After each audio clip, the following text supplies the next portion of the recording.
been a great show. Got a lot of stuff to talk about. Shout out to you, Blade X, being first in line.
What's going on, guys? What's going on? What's going on? What's going on? We got Rail Zaire up in the house. We got Chris Bush up in the house. Why you call me a trash can, bro? What's up with that? What's up with that? We got Mitchy Poo, my boy Mitchy Poo. What's up, bro? How you doing, man? We got a couple more minutes left, waiting for the fellas to come through. We gonna get this show started. It's gonna be epic. We got a brand new intro to show you guys when we start the show, so definitely be on the lookout for that. But yeah, man, shout out to you guys for being here early. Bush must have came straight from work or something. You know, he must be bored or something because he in here chilling with me.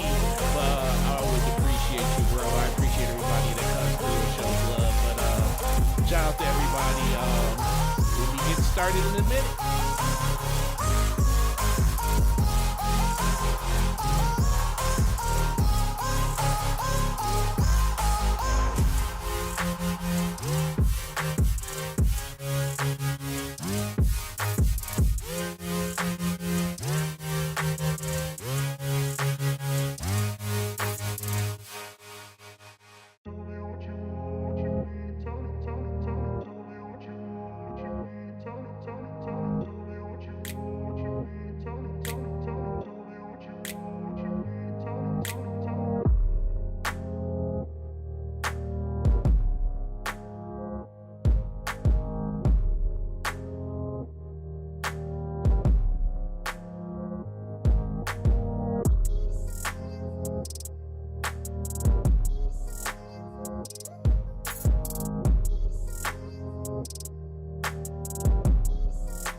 What's going on, guys? DPS podcast episode 81 is here. 81. Hey, we almost close to 100, man. Shout out to everybody for coming through. Really appreciate everybody coming through and chilling with us on this great Thursday afternoon. But I'm not here by myself because I can't do the show by myself because I'm boring. But shout out to my co-host, Slow Mo, the Aristotle backslap. What's going on with you, man? How you been? How you feeling over the last week? Aristotle.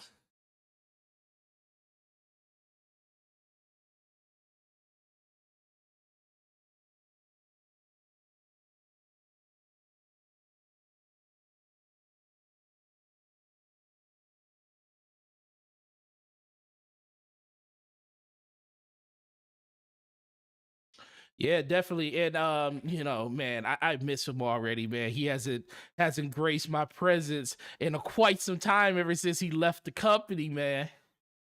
Why can't they hear you? The heck? OBS is tripping. Speak now. Check 1 2 1 2. Yeah, I had to unmute you and unmute you. I had to do it. I had to literally mute you and unmute you. Now, can y'all hear this level now? Check 1 2 1 2. Yeah, All okay, right, we're there good it is. now. I We're don't know. good. Yeah, I had to literally mute you and unmute you, and then all of a sudden they can hear you now. Crazy. Man, good But old no, OBS. but back to Slomo. What you say was going on with you? Because the people didn't hear you. You know, they got to hear what Aristotle was been up to for the last week.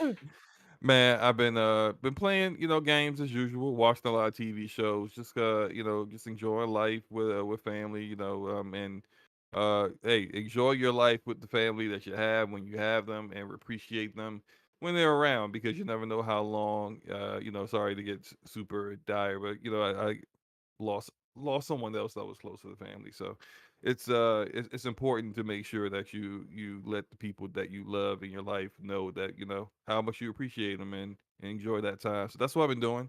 Been doing that. And also been playing games, man. Been getting into a few RPGs I haven't played in a while that I hadn't completed, but we can talk about that later. Yeah. Let's talk about our guests, man. Our guests that we podcasted with a few times already, but not here on DPS. So let's do it, man. I know, man. You know, he's been ducking me forever. You know, first he leaves the company and I can't talk to him about PlayStation stuff at work anymore. And now he finally makes his triumphant appearance on the DPS podcast with us. So Chrono, what's been up with you, man? How you been doing? Let everybody know what let everybody know how the lazy life is when you don't have to go to work for a while. I don't know if leaving the company is. I mean, that's the polite way of putting it. Well, yeah, I wanted to be polite about it. You know, we ain't want to say exactly what really happened. You know, because PlayStation, you know, mm, Well, look, since we've already mentioned it, we don't want people thinking it's something like negative or anything. I mean, there's some PlayStation executives that have left the company for some reasons that they need to be put on lists and stuff. So we don't want anyone thinking that's the homie Chronos here. nah, No, that not him. yeah. I mean, Chronos, let everyone know, what happened so that people understand it's not like negative or anything. So, for those of you that know me, I've hung out at BRAP sometimes. I was the PlayStation retail rep for the Detroit area.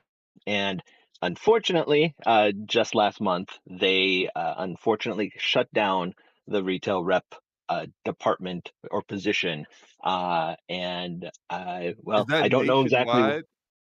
It is both US and Canada.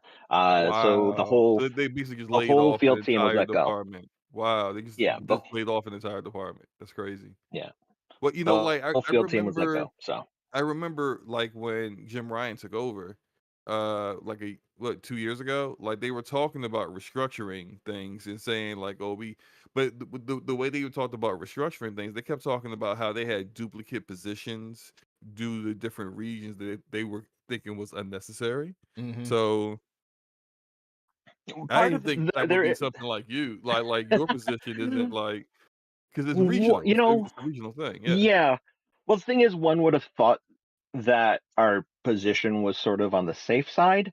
Hmm. However, However, both the catch-22 of it all, um the success of the PlayStation 5, despite the fact that reps weren't out in the field at the time, and also COVID and the changing landscape of retail because of COVID, basically led to our demise. Wow. So they kind of Yeah, felt like, wow. So we're selling even though our reps can't do what they normally do. So why yeah. do we need them? Basically.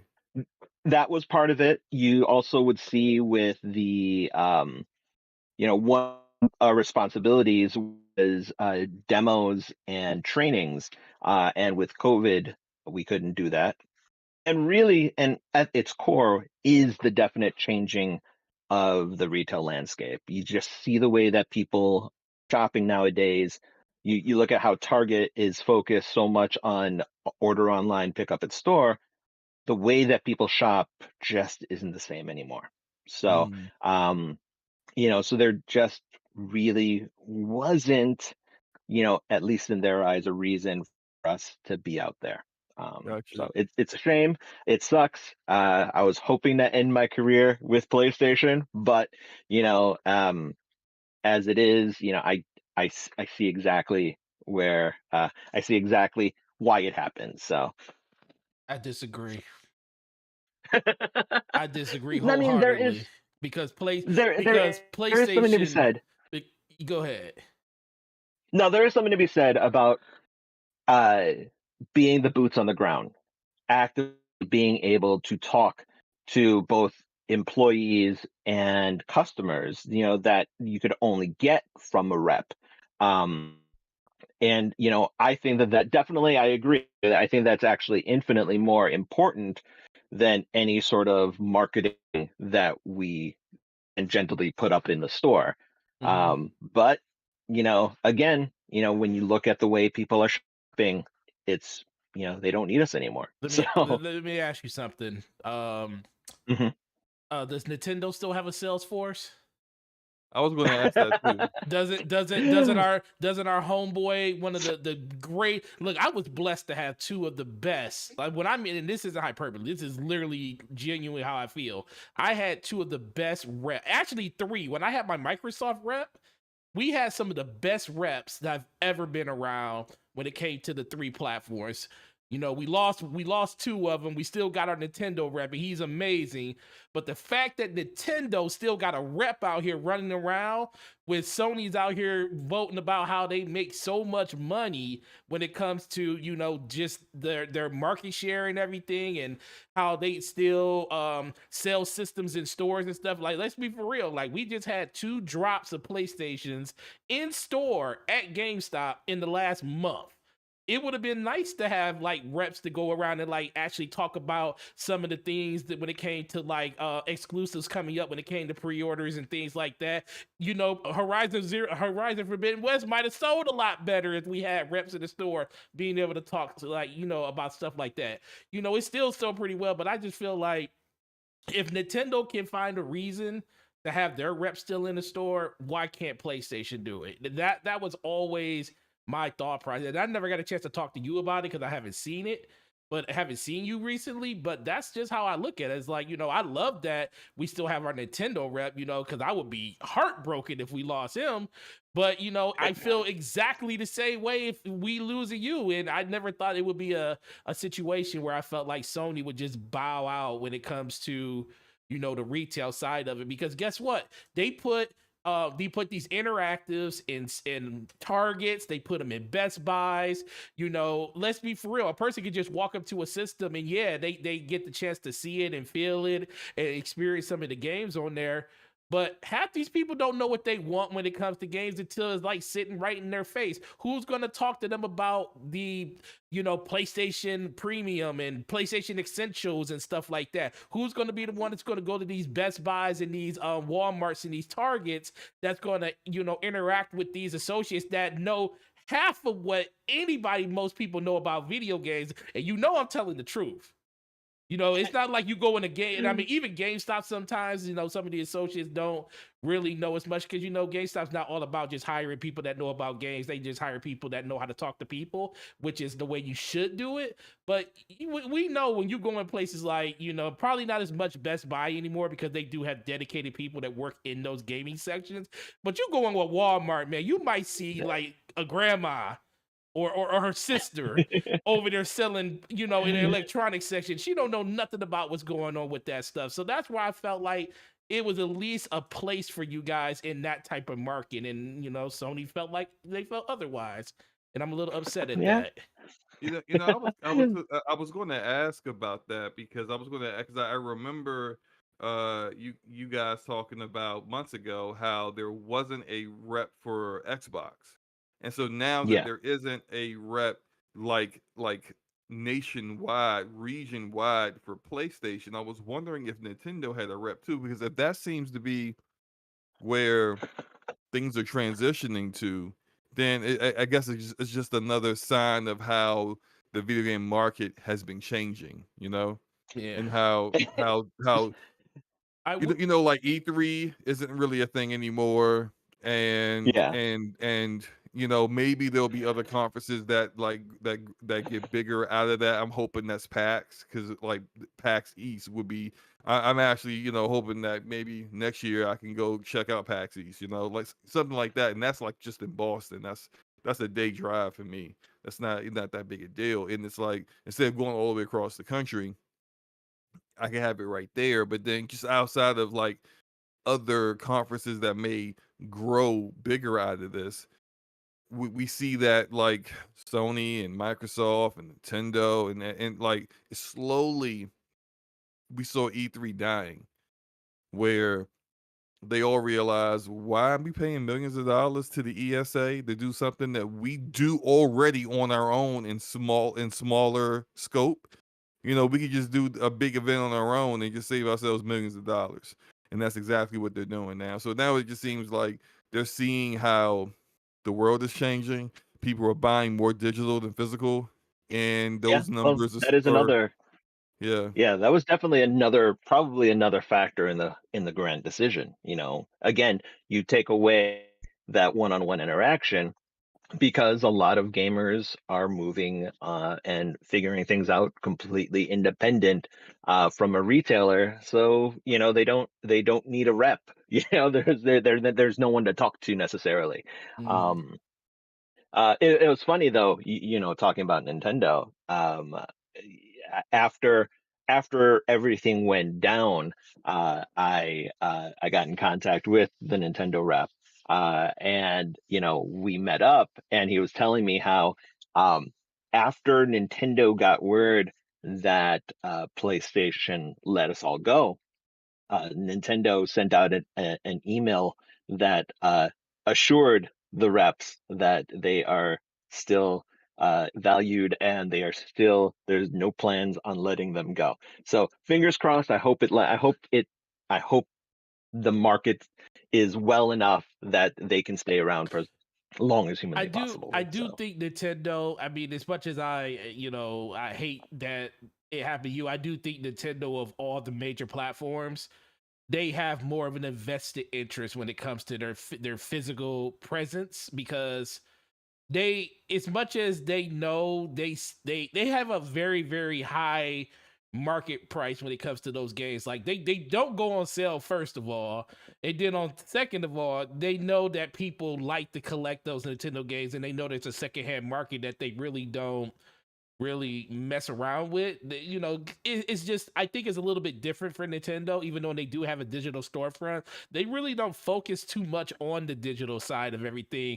Now that could change in the future, and it more than likely will, especially with them rolling out, their subscription services that they just kind of did over the last year.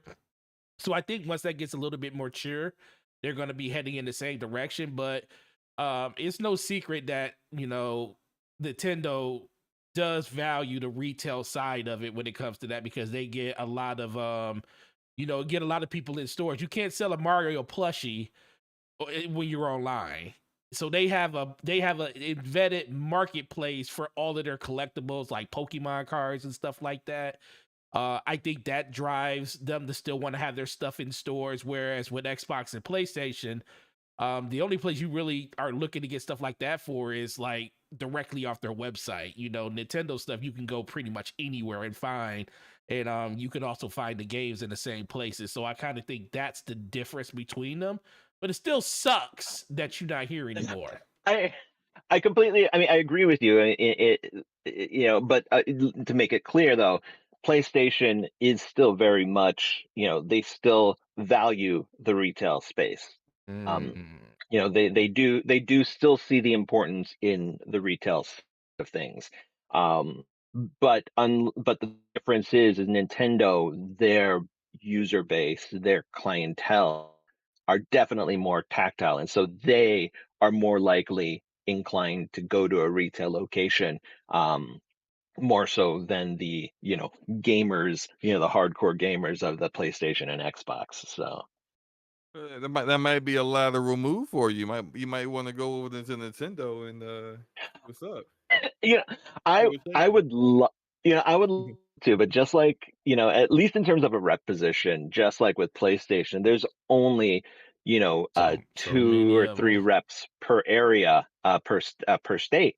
And I like the reps that, well enough that, I mean, really the only thing I'd be able to do is assassinate them.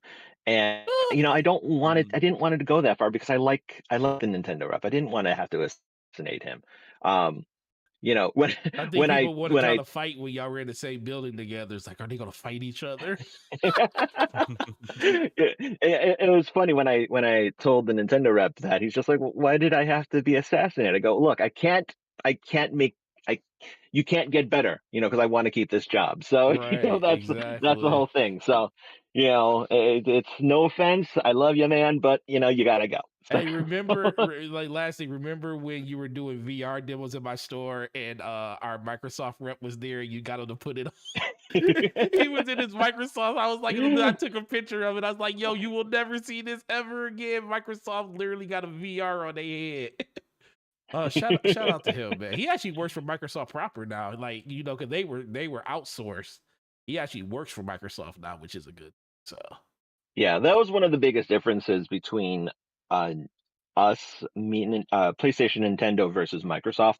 Microsoft was actually a contract third party, so they weren't actually employees of Microsoft or employees of a separate company contracted by Microsoft. hmm Um, whereas the Nintendo rep and I, we were directly employed by those companies. So. hmm yeah, man. So yeah, so everybody knows who Kronos is at this point. I was about to call you Kratos, but I looked at your name. I was like, it definitely doesn't have a T in it.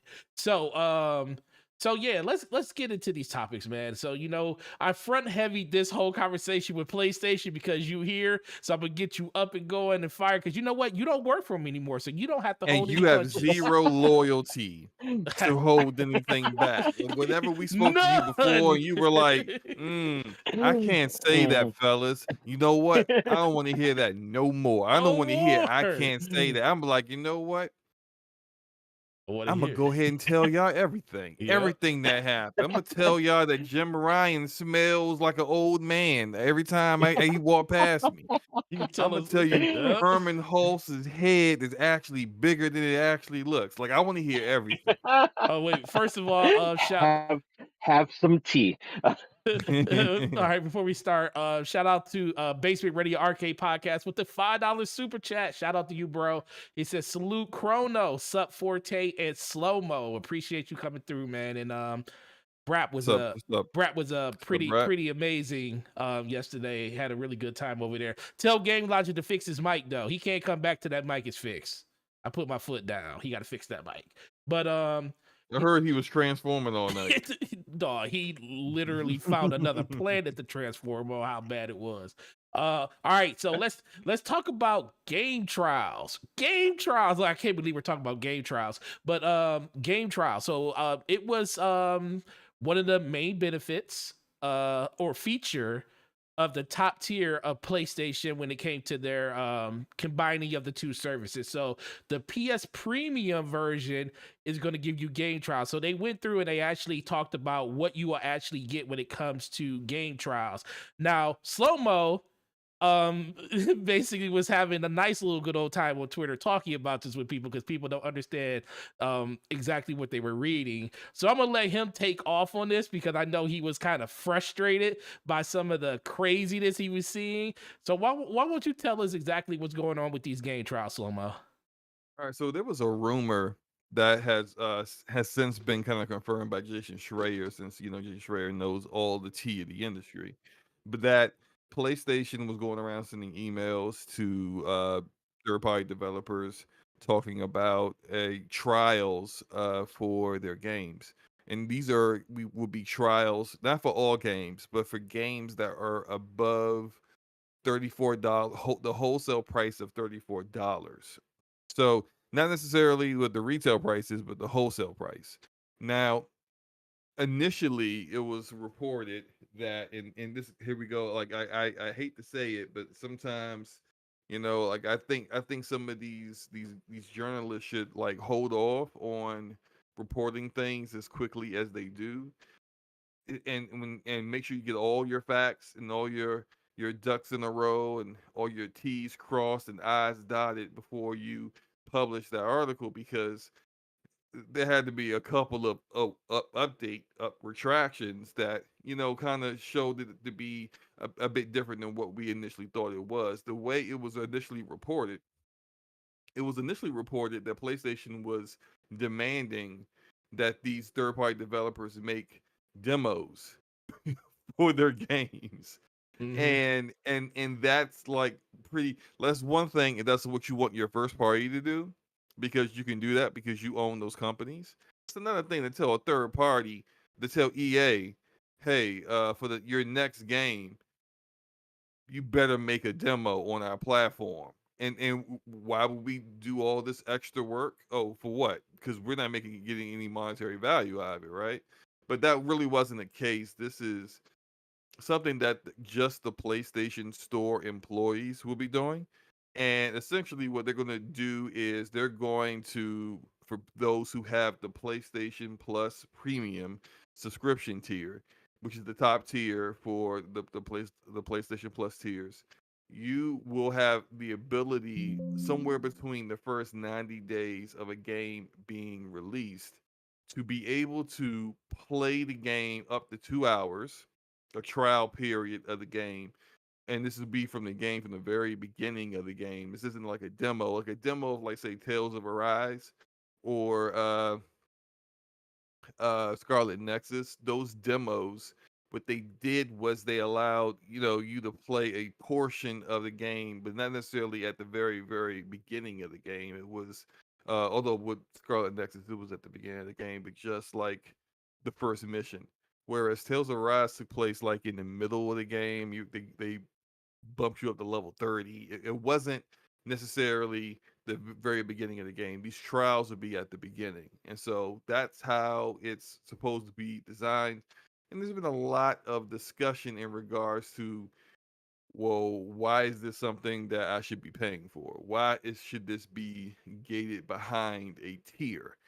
And also because of the misreporting in the beginning, a lot of confusion on exactly what is happening here. Now, PlayStation hasn't officially confirmed anything yet, but this has been confirmed by Jason Schreier, who is, as we all know, usually when he speaks on these things, he does proper sourcing and make sure that he's heard it from multiple people who are not connected to one another. Therefore, these are independent sources, and he's confirmed that this is something that they are working on. We don't know exactly when it will go live, but I mean, there you have it. If you have the top tier, you're going to get a free trial for games that are, let's just say, For games let me that think are of in the service, plus some games yeah. that are outside the I'm service trying. too. I'm trying to think of a third party game that's coming out later this fall that I Let's could just say use Call as of a. Duty, because Call of Duty will be a game that's over $34.99, and it will be a game that if they want their game to be well, it won't be in the service because I don't think Xbox will allow that to happen. But Right. it's one of those games. If it's not in the service, with it being a $34.99 game, I think they have to make have to at least make the game available for a demo, not a demo, but for a trial. Right. And so again, this isn't any work that like developers will have to do. They don't have to do anything. And for me, I'll just say about my opinion, what my opinion was on this thing. I mean, look, I think this is something that you should have available for all of anyone who has a PlayStation account. Because all this is really going to do is help gamers make solid purchases. Like we've all been there where we have bought a game and within 2 hours we regretted it. Within 2 hours we was like, dang, This is trash. this game I just got. Like I just I just blew $60 for no reason. And you know how PlayStation's return policy is, which is Download you once you yeah, download it, is yours. it's yours. They don't give a crap how badly they misrepresented what the game was. It's your game. Unless it's You own Cyberpunk. it. So Unless it's Cyberpunk and where they lied on that game. But it's I think it's something that it should be available at least in all tiers. Like if you're Right. gonna put it in the subscription service, make it something that is available at the bottom tier with the basic is essentials. Essentials is what it's called. Yeah, essentials. Put it in the essentials because I would say it's something that I think you should have for all PlayStation gamers. Because it's something that like it is not like your PlayStation Store team is doing the work to make this available, but essentially in their databases, you have accounts that should just have access to the trial and some that don't. And then there's a timer that starts when they start the game. And once 2 hours is up, you don't have access to that game anymore unless Mm-hmm. you decide to spend the money to buy the game. Like that's not necessarily the most complex thing in the world to implement. Mm-hmm. And all I really cared about is to make sure that this isn't like extra work being thrown at developers Right. with zero monetary benefit for them, because that's just not going to be a smart move for PlayStation in general. You would see, I think you would see some developers looking at the landscape as it is, seeing how other platforms are doing better than they were in the previous generation, and then wondering, do we want to do this extra work just for this platform? Probably not, So if they feel like they can forego putting their game on that platform because they don't have to do all this extra work, then maybe that's something they might do. Now, I'm not saying that's what Sony's doing, 'cause that's not what they're doing. But I just glad this isn't something that's being put onto the developers. Yeah, I think that was the thing for me too. But it always, well, before I get to me, homie Chrono, I was about to call you by your real name. I think everybody this time probably knows because I didn't called you out on your real name so many times on these podcasts. But what what is your thought process on just this whole game trial situation and just trials being behind the paywall or anything like that? Is there like what is your thought process on that? I'm with Slow Mo in that I think that it should be available to the lowest tier. Um, but the idea that it shouldn't be behind a paywall per se, um, I don't know. I mean, it currently already is. There are game trials on the PS4, and the PS3 even had game trials that were only accessible as a part of the benefits of PlayStation Plus. Okay. So on that, I agree that it really should, because it was originally available as a PlayStation Plus thing, Hmm. um, that those game trials should be available to the very lowest tier, as a perk. Um, but just in general, the idea of it being gated behind a paywall as a whole, I mean, it currently is. That much hasn't changed. Just the entry has, Oh yeah, So but you're talking about like demos though, right? Because like I no, think no, even even the PS3, and there are some game trials that were available on the PS4. Mm-hmm. Um, that if you were a PlayStation member, that was actually one of the perks. Among as long as as also with the other stuff like the cloud storage and being able to play online. But uh, timed game demos was actually one. Timed game trials was actually one of the perks. One of the Oh yeah. bullet points. Real quick, there's one more thing. If you are a developer that has already decided to put out a demo for your game, then those games are exempt from needing a trial. So like say I use the example of Tales of Arise that Bandai Namco had published.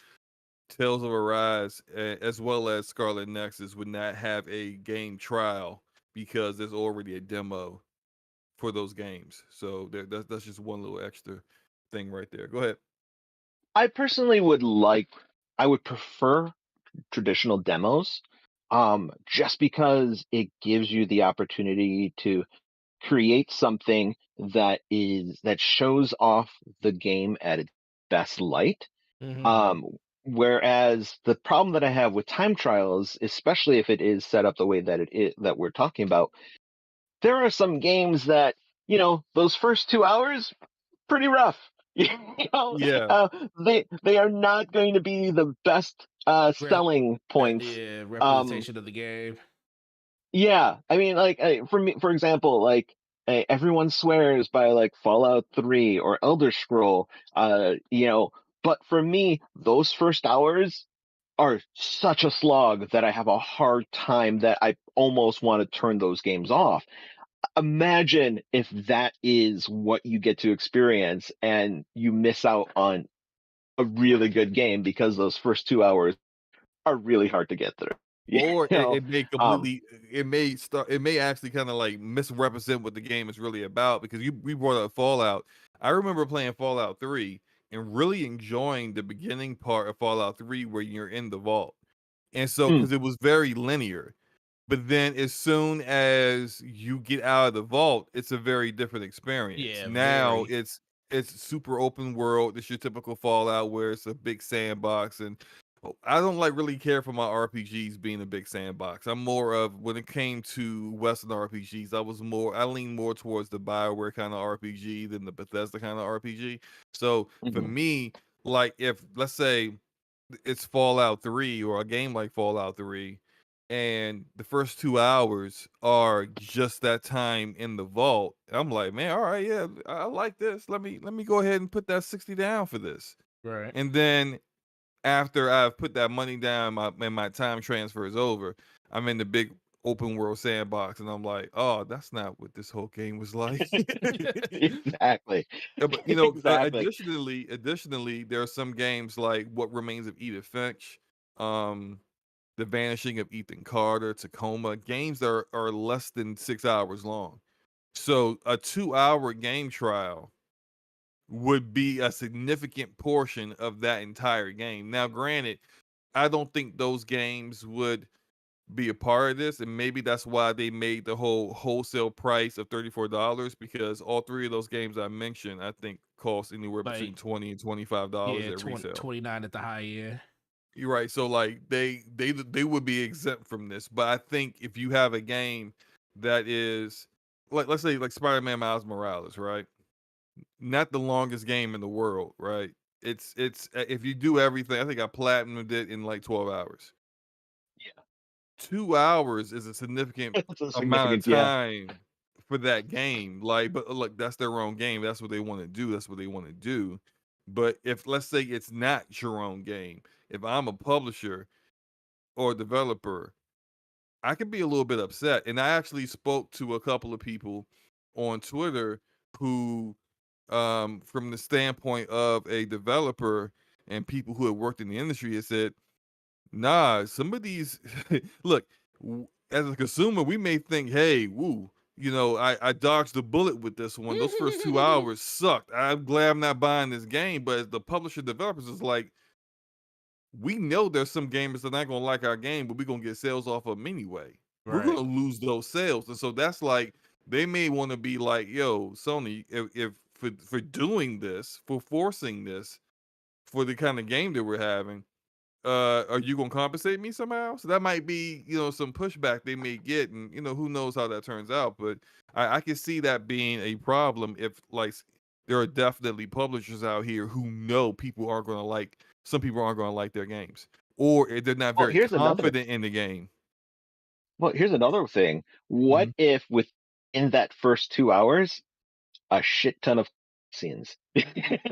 Like what if you're playing a Kojima game where it's like 90% cutscenes, and Yeah. there goes your 2 hours. Yeah, You your 2 hours know? was just you watched the movie. You watched the movie. Y'all silly, bro. Oh my god. No, I agree 100%. I will say this though. I kind of I was looking at this all side eye when they first announced it because leave it to Sony to have terrible messaging when they announce something like a feature like this. But it was Yeah. like when they were talking about it, I was like, wait a minute, game trials, highest tier. I'm like, why do you need a game trial for games that you can just download and play as much as you want? I was like, there's definitely more to this. And I said this on Brap yesterday.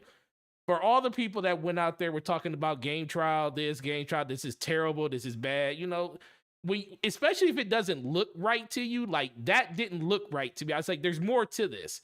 Don't go out and just spew all types of crazy stuff online and trying to prove a point, because instantly you're gonna find out once they clarify the situation, you're gonna like, oh, okay, it's not as bad as we actually thought it was. I do think, like, I still live on the I will still die on the hill that game trials should not be part of a service.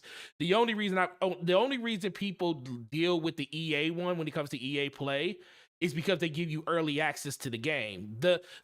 You're not paying to play a trial. You're paying to get access to a game early. Like if they were to say, "Oh, well, you can get a 10-hour trial of the game on the day it comes out," I'm like, well, for me, I'd rather just get the game and play the game.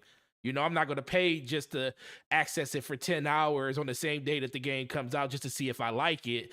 I'll do it if it's a game that's coming out, a week earlier, and I can try it on there and do it that way, because that's an added benefit. Once they clarified that games outside of the service will be in this service, like they will be a part of the game trial, I was like, oh, okay, that actually will be a benefit for a lot of people, because not every game is going to be in the service. So once I saw that, I was like, okay, I came around to it a little bit more. But in general, it just comes back to the messaging. Like, if you have to be, if you're going to even speak on a service or a feature like this, you have to be willing to tell people everything up front. Why come out and even talk about it if you're not going to do that in general? But with everything else being said, I think it's a good get for the PlayStation fans when it comes to just the ecosystem in general. I think being able to try games before you buy them is one of the things that we really loved about the 7th generation when it came to Xbox. Because every game had a demo back then. You could just download, and you didn't even have to be a Xbox Live member to do it. They just instantly gave you games that you could just download directly to your system just to try them out. And those were the antithesis of actual demos back then. There was no game trials. It was just try out this, vertical slice of the game that we broke off just to try it. And I do think that the reason we don't get stuff like that anymore is because development is very expensive and very long, and putting that stuff together takes a lot of time and manpower, and they'd rather put that time towards just crafting the actual game that they're building versus trying to build something on the outset to get people excited about the game. So that's what I think. Go ahead with you go ahead and do it. Shout out to Steady Flow with a $10 super chat. We appreciate you for that. He said, Slow Mo, you just answered why PlayStation is keeping up at the premium tier in order to have the extra cash for the devs, so they won't take them to court like Epic and Apple. Sony gotta keep them happy. Look, that's a very good point, Steady Flow, and maybe that is why they put this at the premium tier. That that additional money, well, or a portion of that premium money may be going to a kit back to developers for having their game be the first 2 hours be a free trial, and say, Right. maybe that's something that's being negotiated per developer. What did you predict, or percentage wise, how many players do you think will probably not get this game in order to once we put out this game trial, that kind of thing. I certainly hope that might be what's going to happen. We don't know that for certain though. So that's like it's I think that's something that would be a good idea for them if they are going to definitely have it in the premium tier as they are. But we'll see. Do We'll see. we think that they're, because Ralzard, he just said it in the chat. He says Xbox also has free play days, which is actually better than a trial. Do you think I think that's something that's actually pushed by the publisher. it is pushed by the publisher? Do you think? And it's usually when a game is well after the game is already out Yeah, and the sales did not go the way that they thought they it thought it would. would go. For example, Battlefield 2042. I saw multiple free weekends Free weekends for that game. Please try our game. And it's a little too late. Please try our game. Because Well, they said at the time they still didn't even have scoreboards for players in games. So Yeah. Please, Jesus Christ, yeah, no scoreboard. When they said a feature was the scoreboard, I was done with that that is game. a feature. It's a feature. I was like, oh, you want to look at your stats? You want to see how well you're progressing against fellow gamers? That update's coming in April. Oh, so no, that update's coming in March. Oh, sorry, no, it's not coming till April now. They delayed. Listen, man, we ain't gonna get into this whole Battlefield thing because that was kind of crazy. But yeah, And shout out to our homie Asian Deli in the chat who just had a very good point. Yeah. He said a free play day is situational, but it also puts you on the schedule of the publisher. What if I'm going out of town that weekend where you made the game free that weekend? Well, I can't play it. Yeah, that's true. But where a time trial is on the schedule of the actual gamer who can choose to play that whenever they want to play it. Yeah, that's actually a really good point, because even like if the only real instance that we have right now is of EA Play, because they do it with all their games if you're at EA Play. And if you decide you can download NBA 2K, not NBA, Jesus Christ. You can download whatever game, Battlefield 2042 right now. Game's been out for over almost half a year now. And you can still get that 10-hour trial if you never downloaded it before and play it now, just to see what the game's like if you want to. I wouldn't do it if I was you, but you can. let me ask this, Yeah, and I would love to see what the comments say. Back in the previous generation, well, I'm sorry, 2 generations, the 360 PS3 generation, was there a demo that you played that completely messed you up? You were hoping, you thought, oh my god, I can't wait to play this. Oh, I'm gonna play the demo, and I know I'm gonna. But then you played the demo, and you're just like, well, shit. This game sucks. Do you guys have any that you remember? That's interesting, because the thing about me, there's not too many games that I will actually go out of my way to play a demo for unless I already know I'm going to get the game. Like, maybe I want to get it just to, like, okay, perfect example. People went out and bought Crackdown 2 for a Halo demo. Listen, Crackdown sold because of the Halo, what was it, the Halo 3 demo? Literally, that's the only reason people got it. Nobody wanted the game. They just got it because the demo for Halo 3 was inside of it. And is that a game that I would have? That's a game that I knew I was going to buy day one, but I still wanted to get the access to it, so I did it. But if it's a game that I'm truly not interested in, would I download it or something just to see what it's like, just because I might not be doing anything? Absolutely. But is it I've never really based my decision making on the fact that a game had a demo that sold me, because I was either already sold before, or I'm just passing time with the demo that they gave me. And then maybe at a later date when I decide I want to buy the game, I do, but it really won't be. And even then, it's not a game that I probably was thinking that, oh, this game surprised me, I'm going to go out and buy this game. I think demos really don't do that for me, because I was I'm very short sighted when it came to my gaming when I was really younger. Like I played a bunch of stuff, but I was really particular to sports games and stuff like that back then. Huge into RPGs and stuff. Now I just play shooters, so I had like an evolution flow when it came to that type of things. But I think a lot of people do think what you just said though. They tried demos, and honestly, Game Pass is probably the best barometer to that, because it's a lot of people. At least if you go off of Twitter, Game Pass has sold a lot of games to people. You know, if you go off of that by itself. Flomo, what about you? Did you play any demos that all of a sudden works for a game that you were excited for, and then you're just like, oh shit, this game sucks? Not really. Not really. I can't think of any games that where I played a demo and I was like, oh man, I'm so glad I played this demo, because now I'm definitely not gonna buy this game I'm now. definitely gonna buy this crap. Right, like I have played games that have been in like early access, and I was already kind of like on the fence with them, and then like my suspicions were confirmed, basically.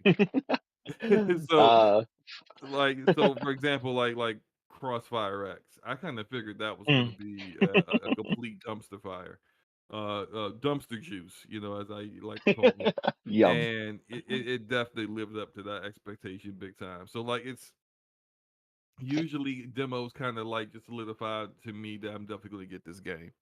And sometimes I'm shocked at with how good some things are. Like I was on the fence with Scarlet Nexus last year, and then I Mhm. played the demo, and I like Forte watched me live stream it. I was just like, Oh, it was. once I got into the combat, I was like, I'm in love with this game. Oh, speaking of Yeah. speaking of which, speaking of agony and streaming, Kronos told me when when he accepted coming to the show that he said you had to do a certain thing because he was coming on. So Kronos, why won't you tell him what that thing was? So I had to do yeah. something. Yeah, you had to do something. Well, I mean, the thing is just like, Forte asked me, I'm just like, okay, it's cool, but for me to hop on, I'm gonna need slow-mo to download that expansion for Bug Snacks and play it, Oh no, absolutely not. That's not happening. No, I'm not. I'm not. I'm sorry. Sorry, I'm not. No, no. I already got you in here, so you guys are like this should have been something that was asked like at 5 p.m. before you were on. Now that you're on, there's definitely no Too incentive for late me now. doing that. No way. Yeah, shout out to Nice try. shout out to Chris Bush. He says, oh well, Chris, he said, yeah, he said definitely there's some things that did that. And Deli said, easy Chrono. He said, Genji days of Blade, easy saved me from agony. Chris Bush was like Duke Nukem forever. um Oh boy. oh my god. Let's see. Blade X says the Final Fantasy VII demo. You know what? I take that back. I did play the Final Fantasy VII. That was my first Final Fantasy, and it did. I will say that was the first time I was like, "Yo, I really like this game," and I did buy it off of the Final Fantasy demo. So that's a good bring up right there, Blade X, because it's been so long since I played Final Fantasy that long ago. And that was the game that I did buy based off the demo. And Chris, I think it's rare for a demo to make someone say, I'm not going to play the game. Because usually what it is, if you're interested in the game, you're interested in that genre.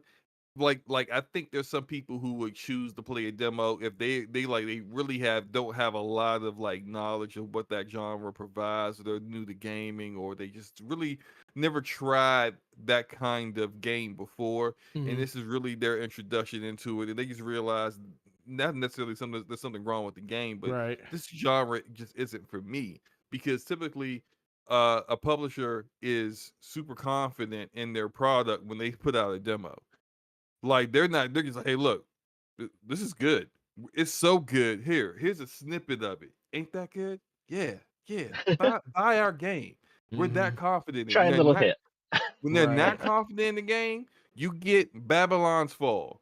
What Right. like actually wait, no, I think Babylon's Fall did have a demo. I'm sorry, which did that's have a one. shocker. That actually completely contradicts what I said because Picked the wrong yeah, game. that game definitely did not review well, wasn't received well, and they had a demo for that. So that's let me go back on that.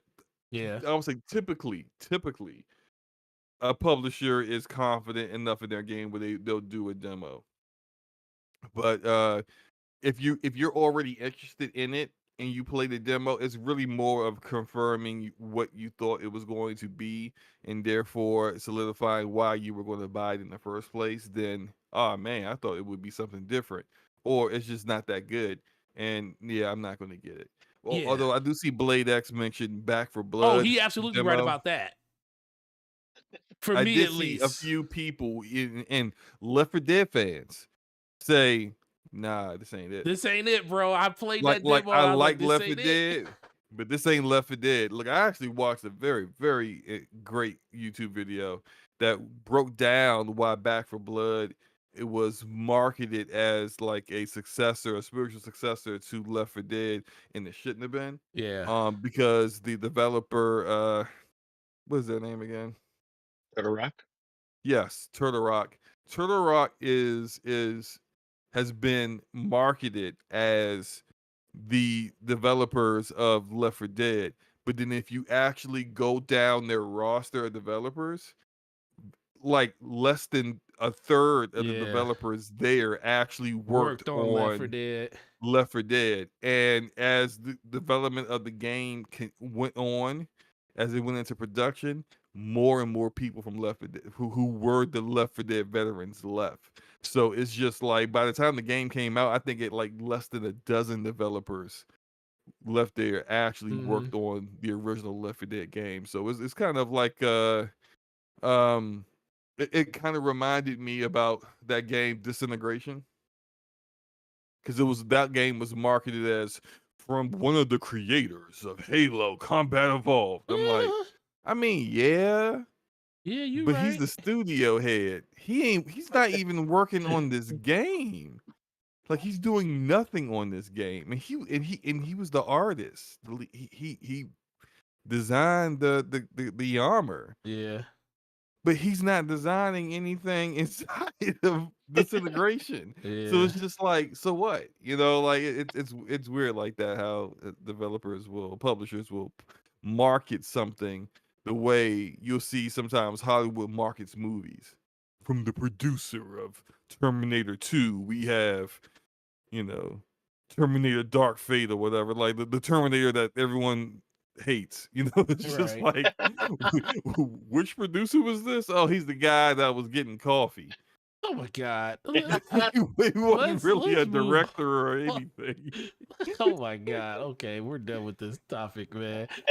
Yeah. Hold on. Go Well, ahead. real quick though, Go I ahead. will say for me, back in the day, being the huge comic book guy, the huge Marvel guy that I am, I was so excited for the video game tie-in for Iron Man that Sega did, and then I played the demo, and I was like, oh shit, no, and dropped it, didn't pick it up at all. Yeah, that was the game that just killed me. So Yeah, I agree. Yeah.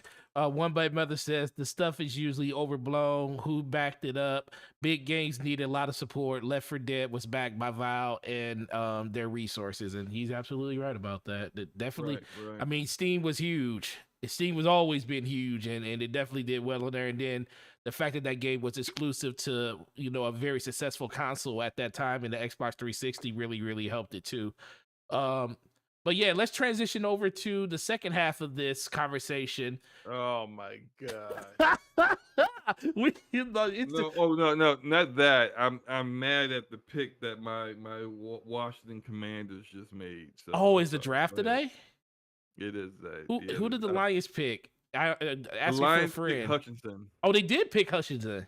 Yeah, Oh, okay. They wanted to it keep made it almost immediately. they wanted to keep that they wanted to keep that man here in Michigan. I see. Okay, cool. That's actually a good pick for them. So let's move over to the second part of this conversation. Sony blocked stacking a PlayStation Plus and PlayStation Now. Now we all know the reason this is.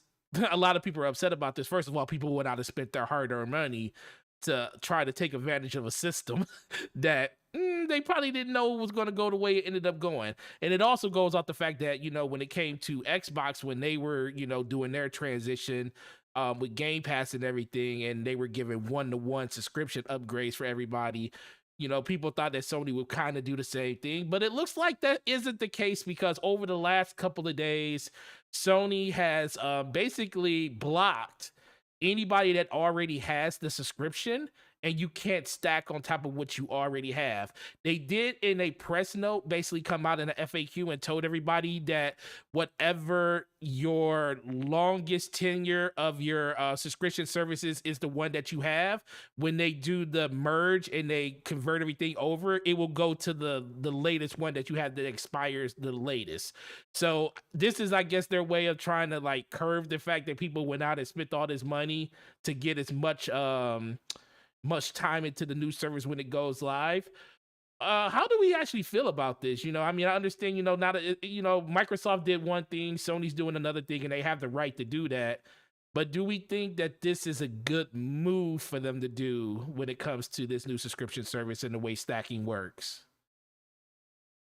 I'll go first. Oh, wait, before you say so, I forgot. Steady Flow with the $5 super chat. Forte talked about those Call of Duty Vanguard pre-orders. In order to play the beta, aka trial, it was said a minimum of 2 hours. So dev choice how long it would. So it was a dev choice on how long it would last. He's right. It was a very short. Well, it was didn't they have? If I remember correctly, Chrono, didn't they have time? Like, it was like PlayStation got it early. They got it like a whole month early, and then they got the second drop a week before Xbox, and then Xbox finally got it at the end. But PlayStation had more drops, but I don't think there was a limit. It was like a weekend, wasn't it? Yeah, it was a couple of weekends before. Yeah, and it was a scattered beta trial. So Yeah, yeah, with yeah. PlayStation. You can play it as much as you want over those weekends. I do remember that. It wasn't no time limit on it. It was just the fact that Xbox didn't have access to it for like the first month and a half, because it was exclusive to PlayStation for the first 2 drops, and then it finally came to Xbox. So that's how that kind of happened. But yeah, I'm sorry, Slomo. Go ahead. I wanted to get that super chat because it was sitting up there for a while. No problem, no problem. I do think this is a bit of a mistake when it comes to not allowing stacking. Like, come on now. Like, this is something that your competition is doing. Something that like definitely the gaming community would want to continue, and to not allow that after making changes to your system, your PS Plus service system and the tiers and everything. It's just not a good look. I don't like it. Kronos, what about you? Tell the truth. Shane the devil. No, I, God, it's gonna sound like I still work for the company. Oh Lord, that's not what I was looking for. Go ahead. No, the thing is, it's just like stacking, or at least when people found out that PlayStation didn't cut off that avenue and started taking advantage of it, and it started getting reported. It's just like, had people just kept it on the DL, and it would have been perfectly fine. But then everyone started hearing about it, and then PlayStation's just like, oh shit, oh, we got to stop that. I truly, it does stack. Look, hey, I already have 3 years. Even before PlayStation, the PlayStation Plus change, I already had 3 years stacked up on my PlayStation Plus. For those people that managed to get in early, great job, guys. Unfortunately, you know, they closed that loophole that people were taking advantage of. And as a company, I get it. I understand completely. That wasn't what was the intention. That wasn't supposed to be there, but gamers are a crafty bunch. They figured a way, and like you say in Jurassic Park, life found a way, and that's what gamers did. They found a way. I'm sure. I'm sure a gamer out there will try and find a way around this current block. But yeah, overall, it's just like I can't fault them. I get it. Does it? Does it? I don't necessarily think that PlayStation should allow for stacking beyond what a person would have normally have gotten. Like the only reason a lot of people were trying to get as much as possible is they're trying to game the system. Uh, but like me, I won an extra year. I got a year for free from when I worked for PlayStation. you know, Right. I shouldn't be penalized in any way. That was a natural occurrence, a natural reason why I had those stacks. Anyone else, they were doing because just looking to try and game the system. Again, if you got in early, fantastic. If not, you should have been quicker. Yeah, Oh man. I hate saying that. No. You don't work You don't work for Sony no I more. know, I at know. Sony It's so anymore. bad. I Yeah, you know, can't. but You You can't. don't have maybe to it's defend Munchausen. I yourself. don't know.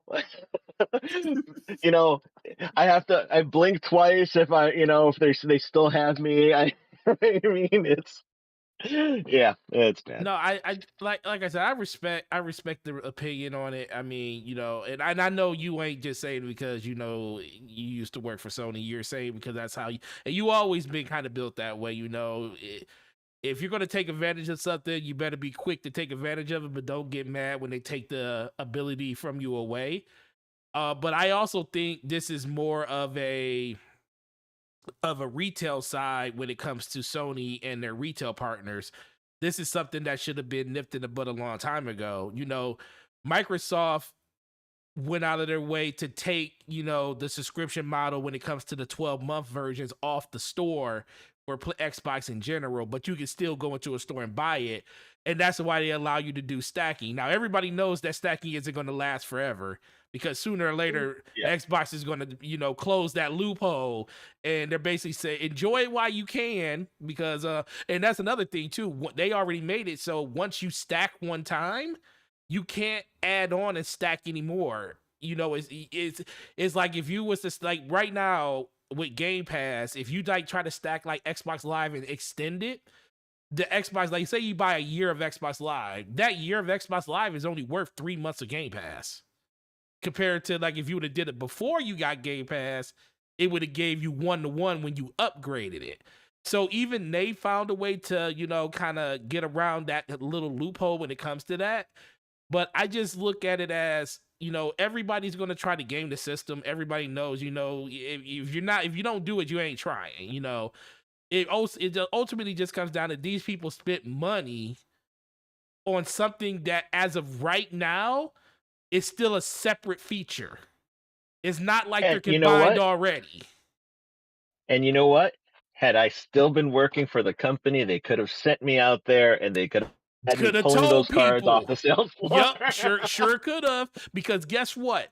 All those cars are still out there. People out there buying PlayStation Plus for that's the thing though. People are buying PlayStation Now, they're buying PlayStation Plus. So let me ask you this, Chrono. Why would you don't think people would want to be on PlayStation Plus for longer than a year, especially when it goes on sale? Like I know a lot of people that work at GameStop or just people that shop at stores, when PlayStation Plus would go down to $39.99 during the holidays, some people would buy 2 years worth of it. And they would put them on their system and then they would be good for the next 2 years. The PlayStation Now is a completely different thing because they removed those cards from the stores a long time ago. I don't even know where people are finding those cards at. It's kind of crazy because we haven't had a PlayStation Now card in our store. As a matter of fact, I think you took them down in our store. Yeah, I did. Yeah. Yeah. We haven't had them in forever. But the thing is, they were relying on third party to get the cards off of the shelves, off of at other retailers. And of There's a course, you know problem. how third party is. They don't Yeah, you do know it. how third party can get. Yeah, or they don't they don't do their due diligence. And so people were finding cards at CVS's. Hell, I back in February, I found PlayStation Now cards in Staples of all places. They had a whole Oh wow. dedicated section for they had a dedicated section for gaming cards, and yeah, I saw PlayStation Now cards there, and I'm just like, ooh, someone probably should have pulled those, but mm, But I the wasn't working at the yeah, time, but so like I said, that was my day off. yeah, but then the ultimate question comes back to whose fault is that? Is it gamers' fault that's going out trying to take advantage of a system, or is that PlayStation's fault by not doing their due diligence to make sure that these retailers pull this stuff off the floor? Because if a person ends up with it, are we going to punish the consumer?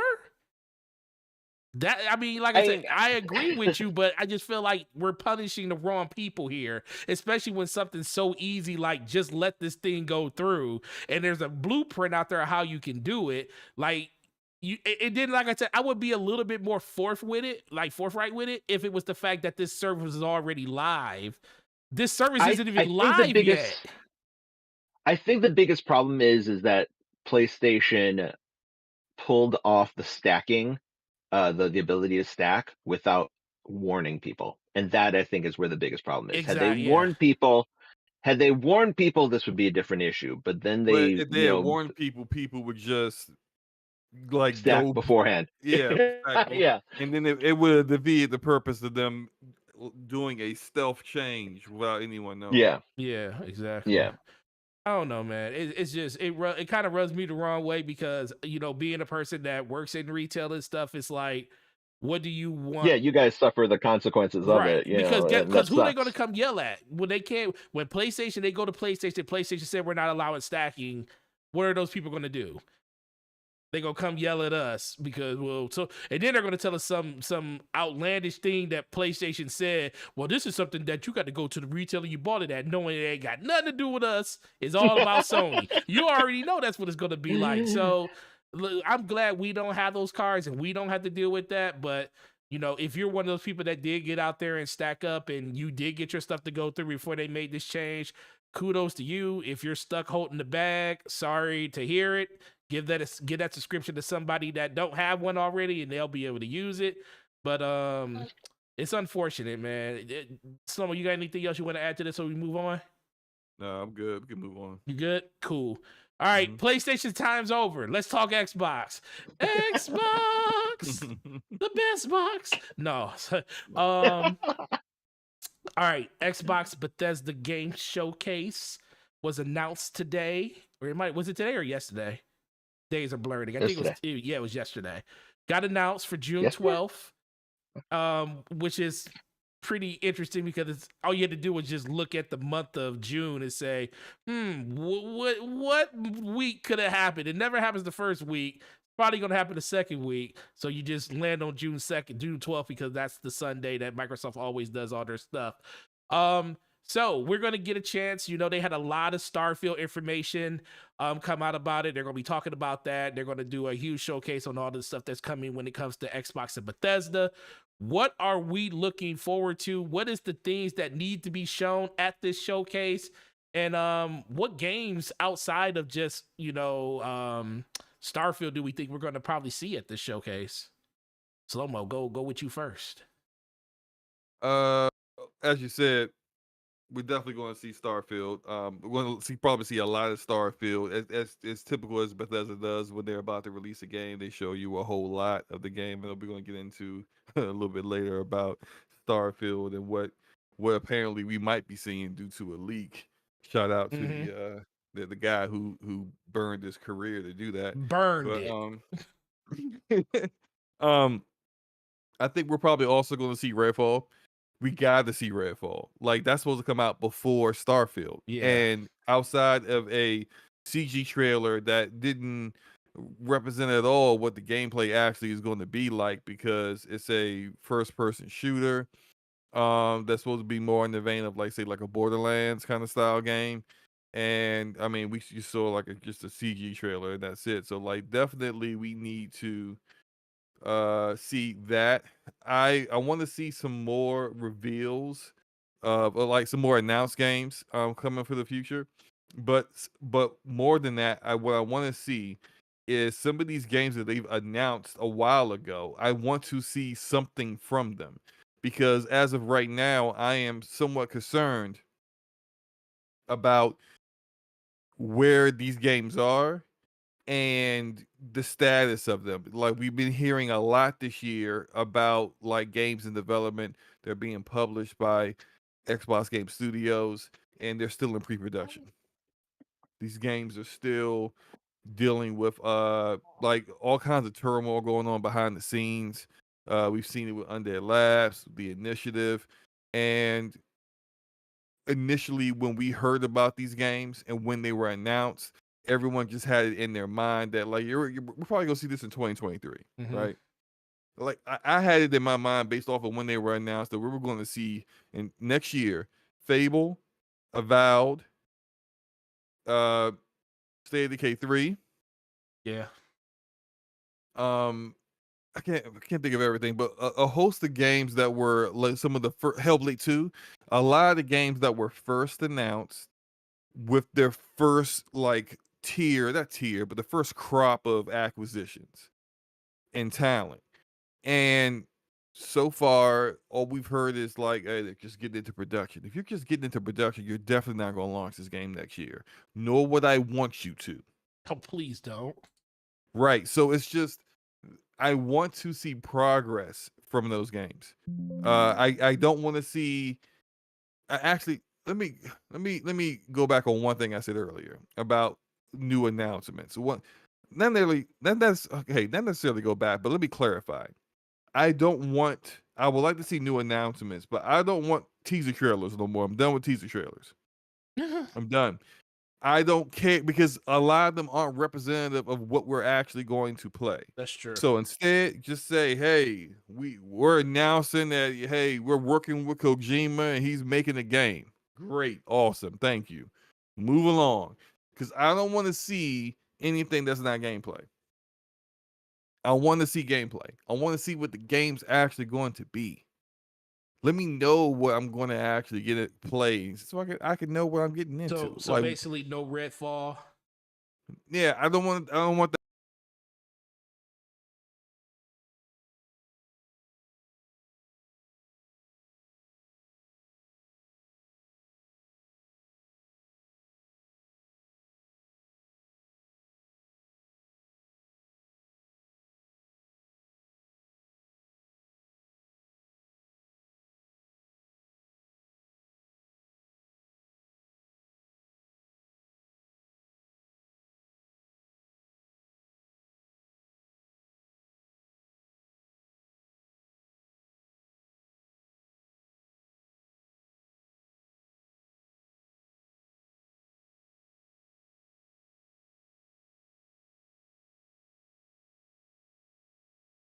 They said they can hear you.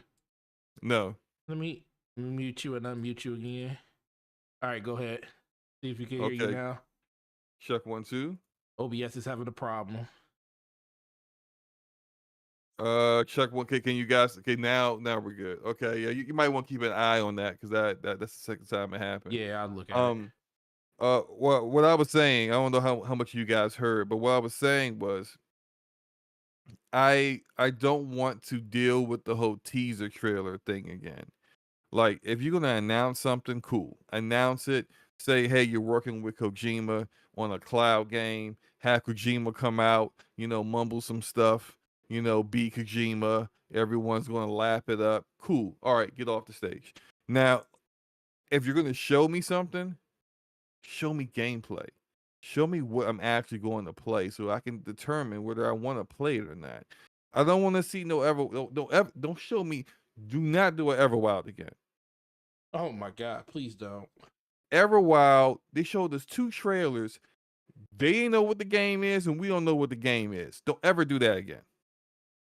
And if you got any other games out there where you're gonna show me Contraband, where it looks like they're just chopping up a car in a garage somewhere for 30 seconds, don't do it.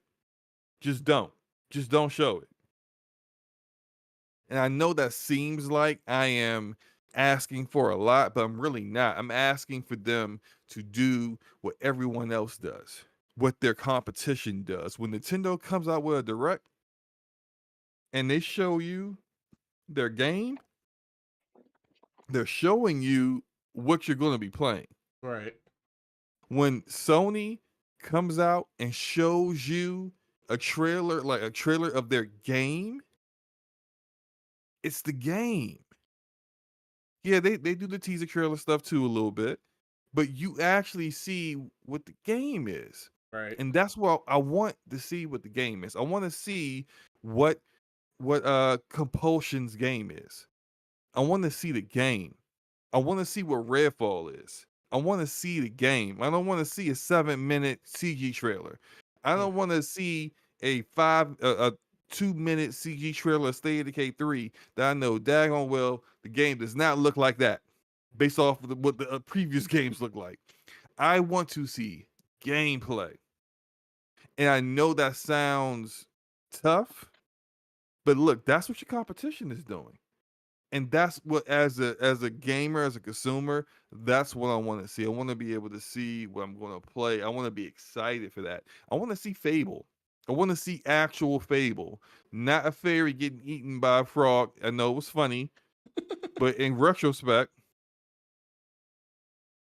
what did you show me? You didn't show me anything. You know, Right. there's so many questions I have about that game. Is it a remake of the first Fable? Is it a continuation of the story? Are you changing the gameplay? What is the combat like? Are you keeping the humor? There's so many questions that I have. And out of all their games, Fable is my most anticipated game out of their first party. That's up and coming. And that's a game I don't know anything. It's been in development forever. It was in development before they even acquired Playground. Right. It was in development and has been that was like 2019. This is 3 years later. We've seen nothing.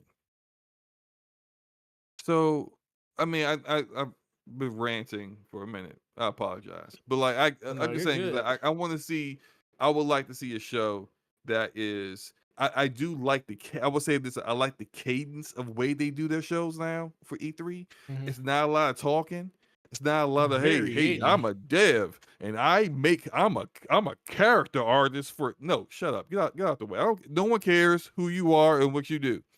Show us games. I like the cadence. They can show you game only on Game Pass. Next game coming up, world premiere. Show the game only on Game Pass. Next game up. I love that. I love it. And now that they got like a gazillion studios, you're gonna need to keep that cadence because you got a lot of stuff. You should have a lot of stuff to show, right? So I like the way they do their E3s now. I just want to see gameplay and not so many teaser trailers. Okay, I'm done. Yeah, so Katopsy says, I want them to impress me, but I'm not sure that will happen. Capono said, is CGI mixed with gameplay okay, Sluma? Hold on. Say that. Well, say that. Is CGI mixed with gameplay okay? That's fine. As long as I see some gameplay in it, gives me an idea of what I'm dealing with. I'm cool. What about I'm cool with what about the cinematic, detached camera gameplay? When it see okay, like so, Like we Halo, talked about like this last Halo, year, right? like Halo and That Destiny was does. that trailer was 100% see that it wasn't CG because it was in engine, Mm-hmm. but it was in engine detached camera gameplay. Like I want to see it like I said How you last year. experience it. I want to be in the helmet. I want to see the way the game looks when I am playing the game. That's what I want to see. And so when I don't see that, then I'm like, all right, I see what you did, but Mhm. I can't really, I don't really feel it. You know, so it's just like, come on, like show me what I want to see, which is what gameplay. And if it's true that's mixed with gameplay, I'm still getting a representation of what the game is going to actually look like, you know? Right. No, I'm with you on that. Let's see. Lady Say says, I'm fine with teaser trailers. Seems like standards for entertainment. I don't want just an announcement. Cat Daddy, Elder, yeah, I called you Cat Daddy. So Elder Cat, that's what you're gonna be from now on. They can do it. It won't just be purchased on day one. Lady says, she said, oh, she put a super chat up here. She says, Lady saying with the $10 super chat, I'm gonna have to disagree with Slow Mo. If they're announcing a game, a teaser is fine. Competitive. Excuse me. That almost. Competition dose that something Wolverine as well as God of War was announced with a teaser trailer. Okay. Okay, that's fine. That's fine, lady. I I that's agree your with that opinion. when it comes to the announcement. Yeah, that's fine. I think okay, I'll take both of her examples of Sony games. One, I was fine with. One, I didn't care for. The God of War Ragnarok teaser, I didn't care for because it wasn't exactly a shocker. I knew it was already in development, and Right. then you did a 10-second teaser that showed me nothing. So I didn't care for that at all. Right. But Wolverine came out of left field. Like that wasn't But on don't you anyone's think? radar. That one I was fine with because it was like a complete shock reveal thing. Very much like say Final Fantasy VII Remake. When that was revealed, that was a shocker of, back in was it 2015, 2016? Mm-hmm. That was a shocker. No, it came out of left field. If you want to tease something that's a surprise. Don't tease something that we already know is in development. Right. All right, go. What are you about to I, say? Go but ahead.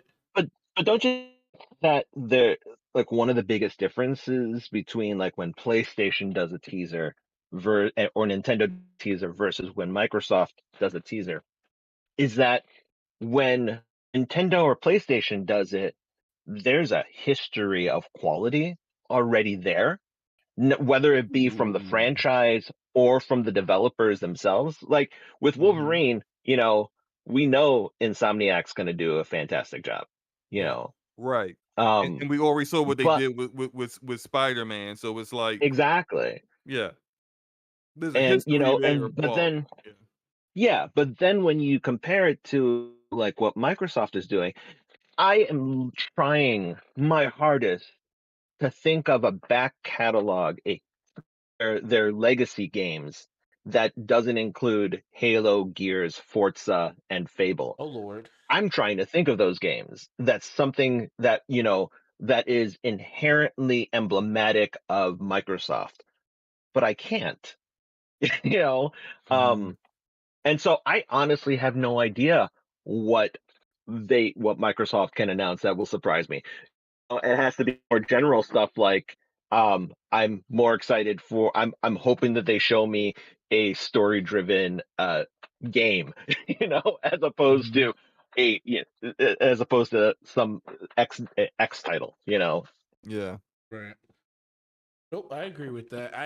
I ultimately think it just comes down to depending on what camp you in.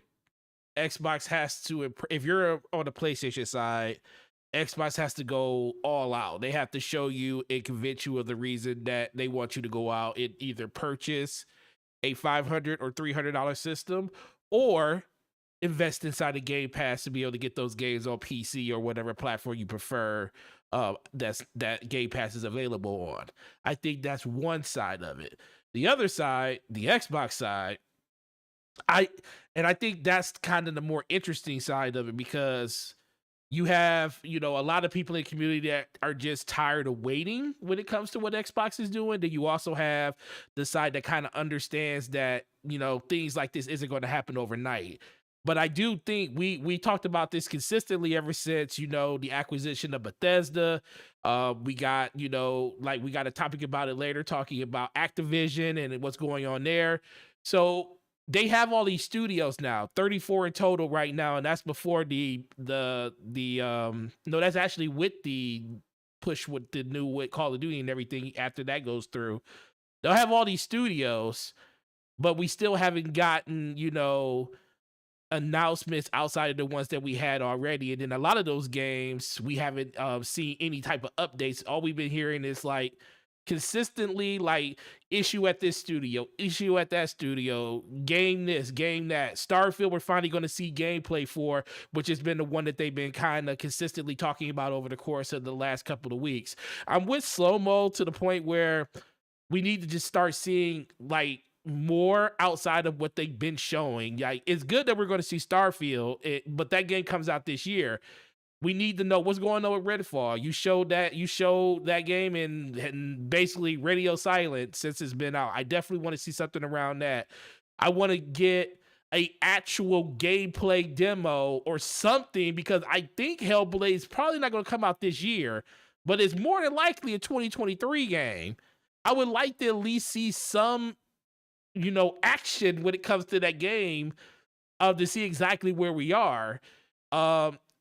And yeah, some people are going to say, well, we just saw some stuff last year, but that goes back to what someone said. Yeah, it was in game, but until you see it with your own eyes and you see it from the perspective that you would play it as a person that's playing the game, you really don't know what you're getting from these games. I always go back to that whole Watchdog thing where they were showing gameplay, but guess what? The game didn't look anything like that by the time it got said and done.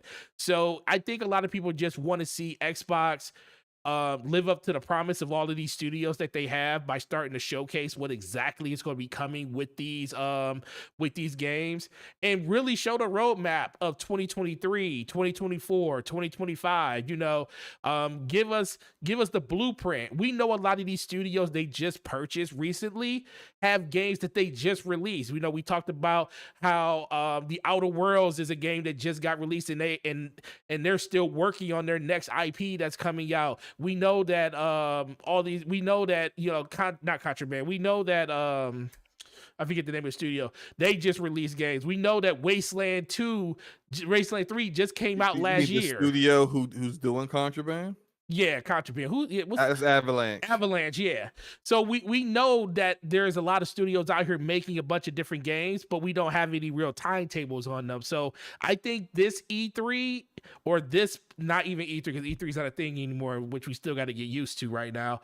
I think this showcase should be about laying the groundwork of what we're going to see from Xbox, and it shouldn't just be from half their studios. We should get as many updates from as many of these studios as we possibly can get. It shouldn't be 10 or 15. It should be like 20, 25. We know there's some studios out there like The Initiative that's going through a lot of different things that we probably won't see anything around Perfect Dark anytime soon. But what's the Coalition working on? We hear that they're working on some other things too. So that's the things I'm really looking forward to. But they definitely need to knock it out the park with this Starfield. They definitely need to have a more groundwork of some things that they're building up for when it comes to Halo, what the second half of this expansion of Halo is going to look like when it comes to the campaign stuff. Because I think as much as we harp on co-op and all that other stuff, there's a lot of people want to know when's the next iteration for campaign coming. Let's be for real about that too. So I want to see what they're going to do around that. I don't know if we're going to get that, but that's something that I, as a gamer, would like to know, because I look more forward to that than I do the multiplayer at this point, because I don't know exactly what we're going to get around that until they actually do it. So I'm really excited, and I always tell people, don't temper your expectations to be excited for something you love. If you love video games, you should be excited to see what they're going to show. They may disappoint the heck out of you, but guess what? That's their job, to make you feel like what we're giving you and what you purchase from us is worth it. And if they fail at that, that's not your fault being a gamer and being excited for it. It's their fault by not putting on a good enough show to make you feel like what you bought and what you feel about it being a gamer when it comes to the Xbox side of it, that's on them. So be excited for what they got to show. And if there's anything that you want to see, make sure you voice that on Twitter to them. They're always listening. Aaron Greenberg retweets everything for the most part. So, let them know what you want to see. And we got time to still infect this, but I think that's the biggest thing that I want to see from them. Just a vision and something to look forward to other than 2023, because we don't know what 2023 is. We keep saying 2023 is going to be the year that Xbox turns it around, but do we really truly know that? This is their year to show it. They've been saying this is the year they'll be turning around. After 4 times they start going in the same direction. Jesus. Well, that's the biggest thing for me. I just like, need them to do it now. Do it now. That's all they can do is do it now. Shout out to Lay saying with the $5 super chat. Appreciate you, girl. Let me put this out there. I'm not a fan of any of Sony's first parties. Horizon, God of War, which one is F? Can't tell you. Are not for everyone. Sony just has Spider-Man, God of War. Oh, I see what you put. Yeah, Spider-Man, God of War, and the other two. What? Yeah, I think Sony has more IP franchises than that. Uncharted. Well, The Last of Us? she's naming the big ones. That's what it is. Uncharted and The Last of Us aren't big ones.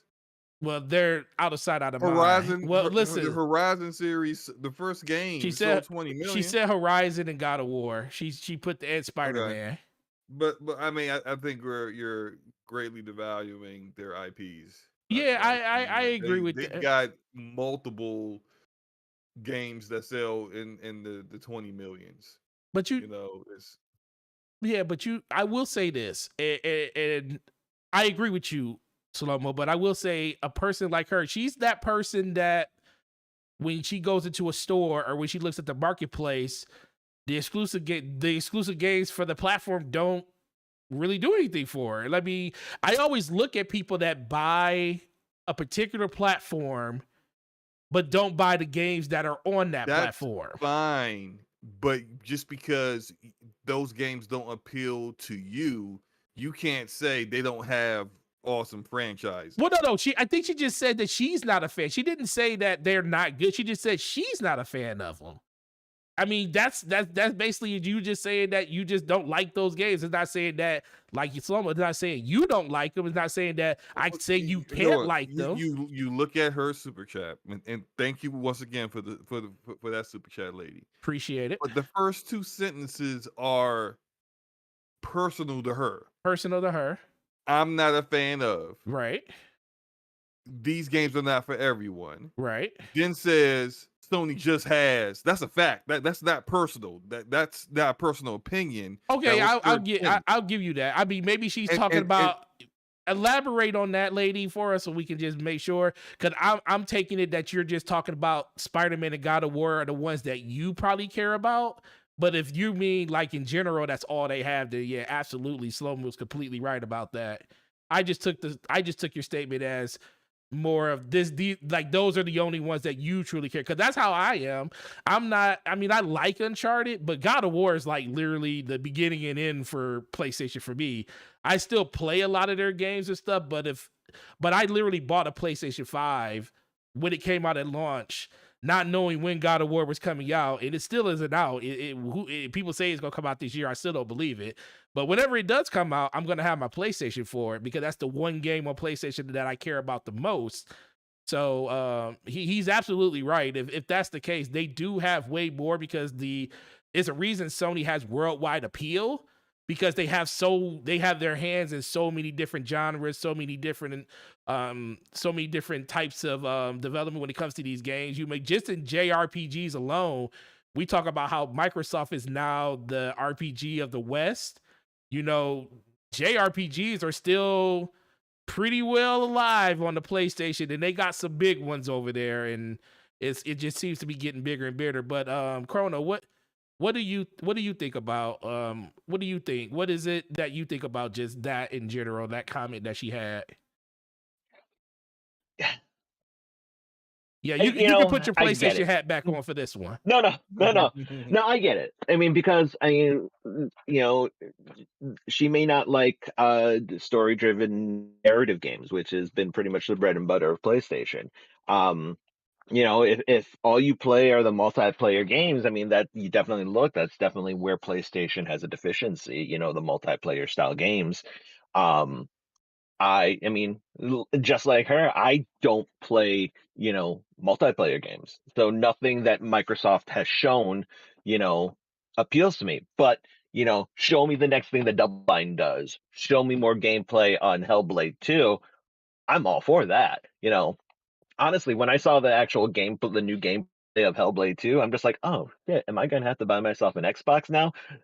Probably very irresponsible in my current unemployment state, but as it Right. gets closer to release, I'd definitely like to see more on that Hellblade 2. And I get it. I get it completely. But again, to be dismissive of, you know, all of the franchises, the catalog of franchises that we have, um, versus what Microsoft has that aren't associated with like the Bethesda acquisition. Yeah, you'd be hard pressed to actually Fusion Frenzy, I guess. Well, Maybe I that's think one. yeah. Well, I think that's the biggest thing that she was pushing back on because she elaborated in the chat. She said, "My issue is the comment on quality from Microsoft by Chrono." He said he was not excited about what Microsoft has coming out because it's just Gears, Forza, and Halo. Well, But yeah, that's it. I understand that. Well, but there is more than that coming out. If you look at these studios, right? So the Coalition, of course, is probably working on another Gears game, but Compulsion is working on a brand new IP. Double Fine is working on a brand new IP. A lot of the studios that they acquired had games that were already because these were multi-plat studios. Their games that they were coming out with, very soon were still multi-plats, but now they're working on exclusive content. So now we do need to kind of like look at like the publisher hat has to kind of it has to be taken into consideration. And I'm gonna use a sports analogy here real quick. When you see a great player, right? Actually, because the NFL draft is going on, I'll say it like this: the NFL draft happens every year, and every year we see these players that have all this potential, and everyone think, "Oh, this guy's going to be great." And then like every year it happens like clockwork. A significant portion of these players are bust. But if you notice, there's always the same teams drafting at the top of the draft. There's always the same teams based upon their terrible record. They're always drafting the Mm-hmm. big hype player, and they never seem to work out for those organizations. What's the common denominator here?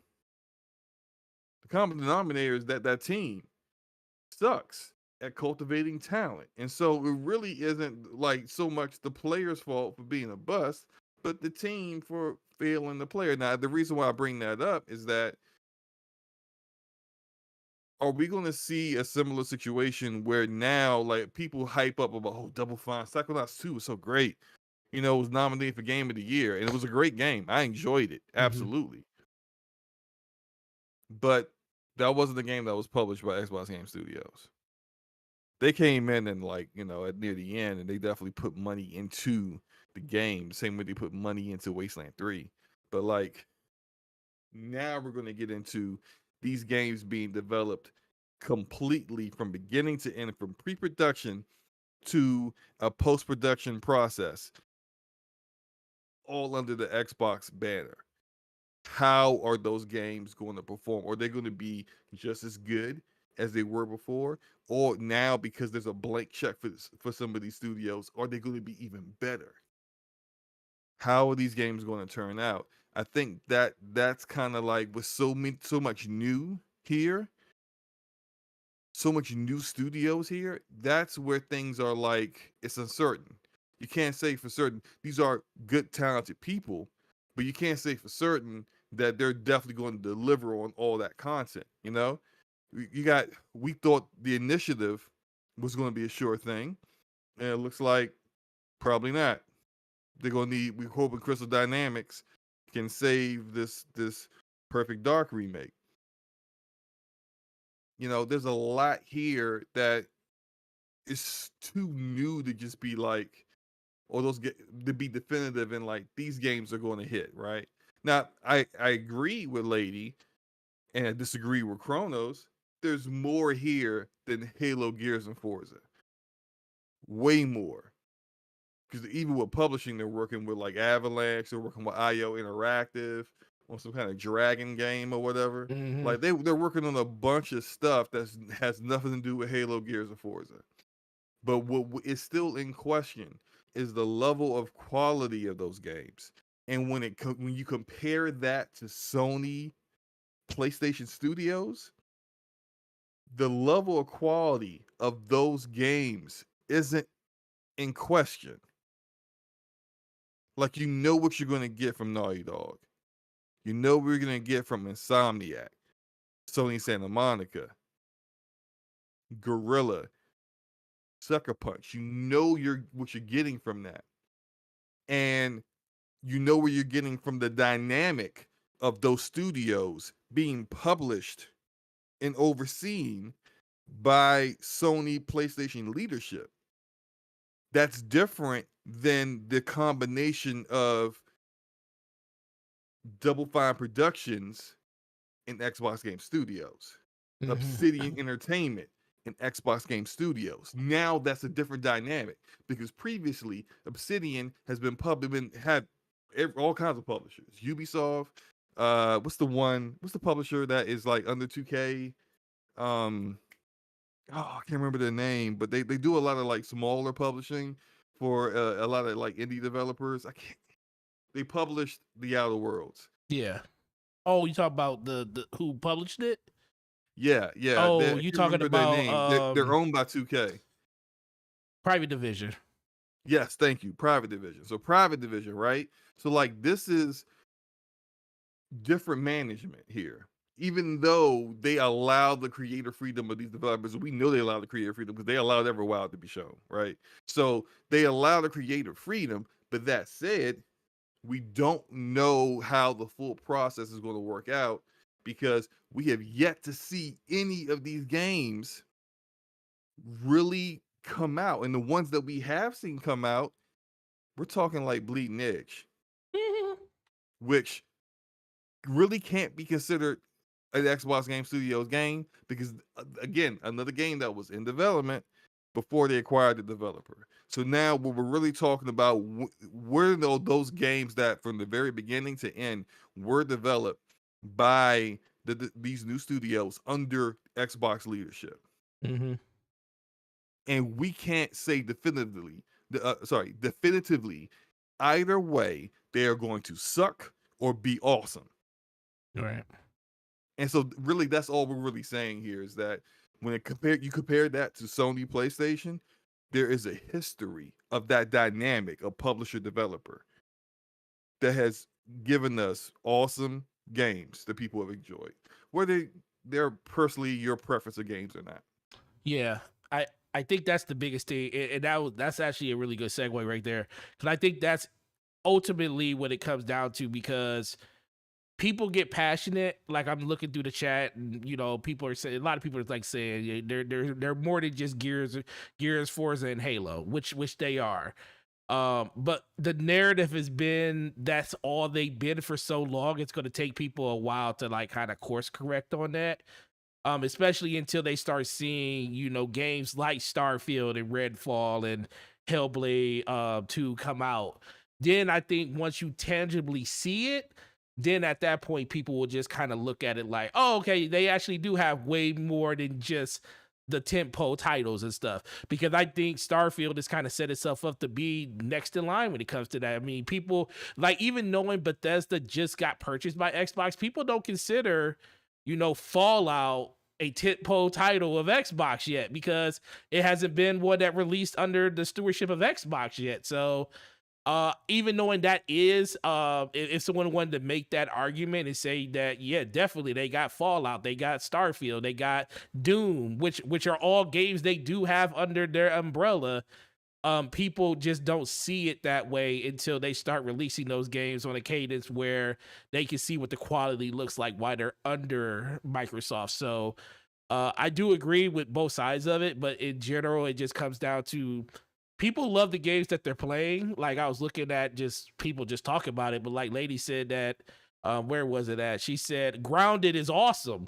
I know a lot of people that think Grounded is a really good game. It may not be for nobody on this panel. I know Slobo wouldn't get caught. Well, actually, he did get caught dead playing it because he had ladybugs chasing him around, killing him, and it was It, great to see. And I think it was it was great for y'all to see. Not my kind of game. That is what I would say, but I don't even think that game is that like officially out? I Is don't it still know. in early access? don't I know. don't That's a know. good. I haven't jumped on it to see in a while. Shout out to Lady Saying with another $5 super chat, girl. You making me blush now.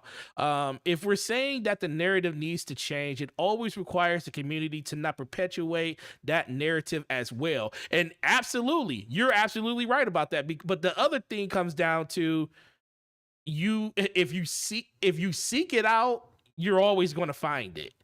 That's the one thing. Like I had this conversation with some people in a DM saying, hey, if you go out searching for this stuff, I don't care if you don't want to see it. If you're paying attention to all that stuff and you let it affect you, it's going to be a thing that's going to consistently always happen because people have different points of view.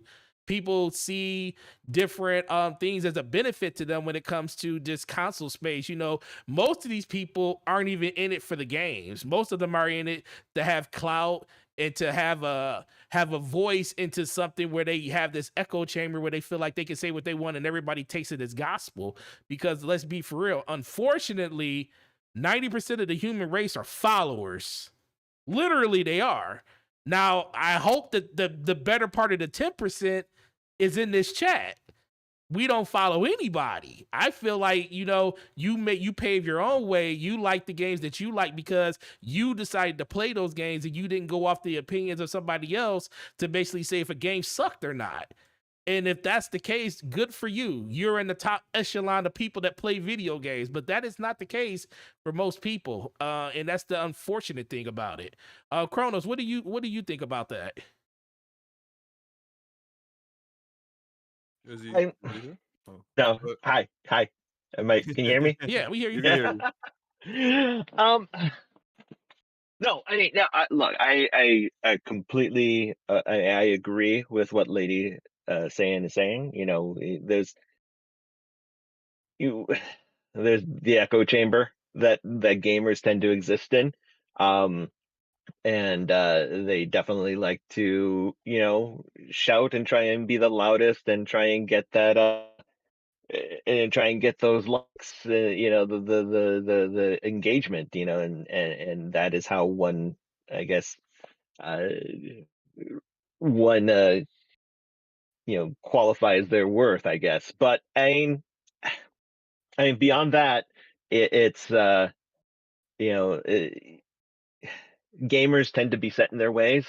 Facts. As much as one loves to change the narrative, you know, gamers tend to stick with their mentality. It's very hard to change the mentality of one of those hardcore folk. Oh, So, absolutely. um, I agree. I agree. Slow mo. Want to move on Yo, for this one? You got anything else you want to add? 'Cause I don't want to take it out. I don't want to take the mic away from you. You still got some energy for it. no, there was someone I can't remember who it was, but they had said something to the effect of if Xbox is so terrible at publishing games, how they become publisher of the year last year.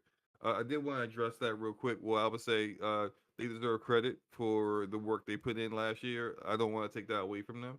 Mm-hmm. But again, a lot of the games that came out last year were games that are not a first party studio. For example, Microsoft Flight Simulator was developed by Asobo, which is not a first party studio under them. That's one. Two, Forza and Halo are a part of that, which we were supposed to be talking about going beyond, Halo, Gears, and Forza. You got two out of the three. You got 66% of that narrative right there that year.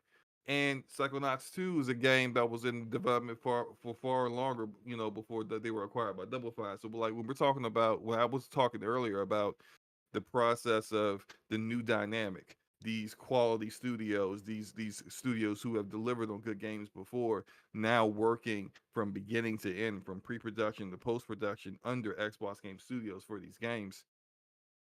It's a different uh it's a different dynamic than what we saw from them previously. And so now with this Obsidian, the Outer Worlds, loved it. Absolutely loved it. But now Outer Worlds 2, Avowed, these games are completely developed under Xbox Game Studios.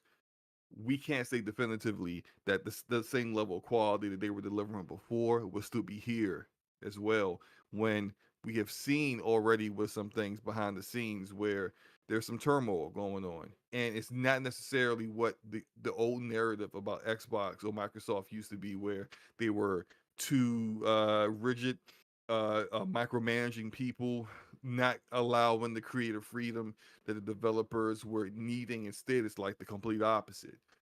Too loose. You're not you allow that creative freedom, but then you're also not uh stepping in and nipping things in the bud when veteran developers who are used to a leader coming in and saying, "Hey, look, y'all got to clean this up. Someone's got to make a decision here. Here's the decision. Since y'all can't seem to get this figured out, we need Right. y'all missing deadlines. This is the decision. Let's keep going." Like some of those things aren't being done, and so when it comes to that, and you got games that, here we are, still talking about last year. These games came out on PC the year before, Gears Tactics, Microsoft Flight Simulator. These weren't brand new games either. So, but again, excellent year for them. And I think the momentum from 2021 has carried over to this year because they haven't released anything this year. And yet the system is I selling mean, they well. selling consoles like crazy with no game. Right. And they're growing in that momentum. Now they gotta get some games to really kind of keep it going. But like, look, like it's the fruit of what they did last year is working.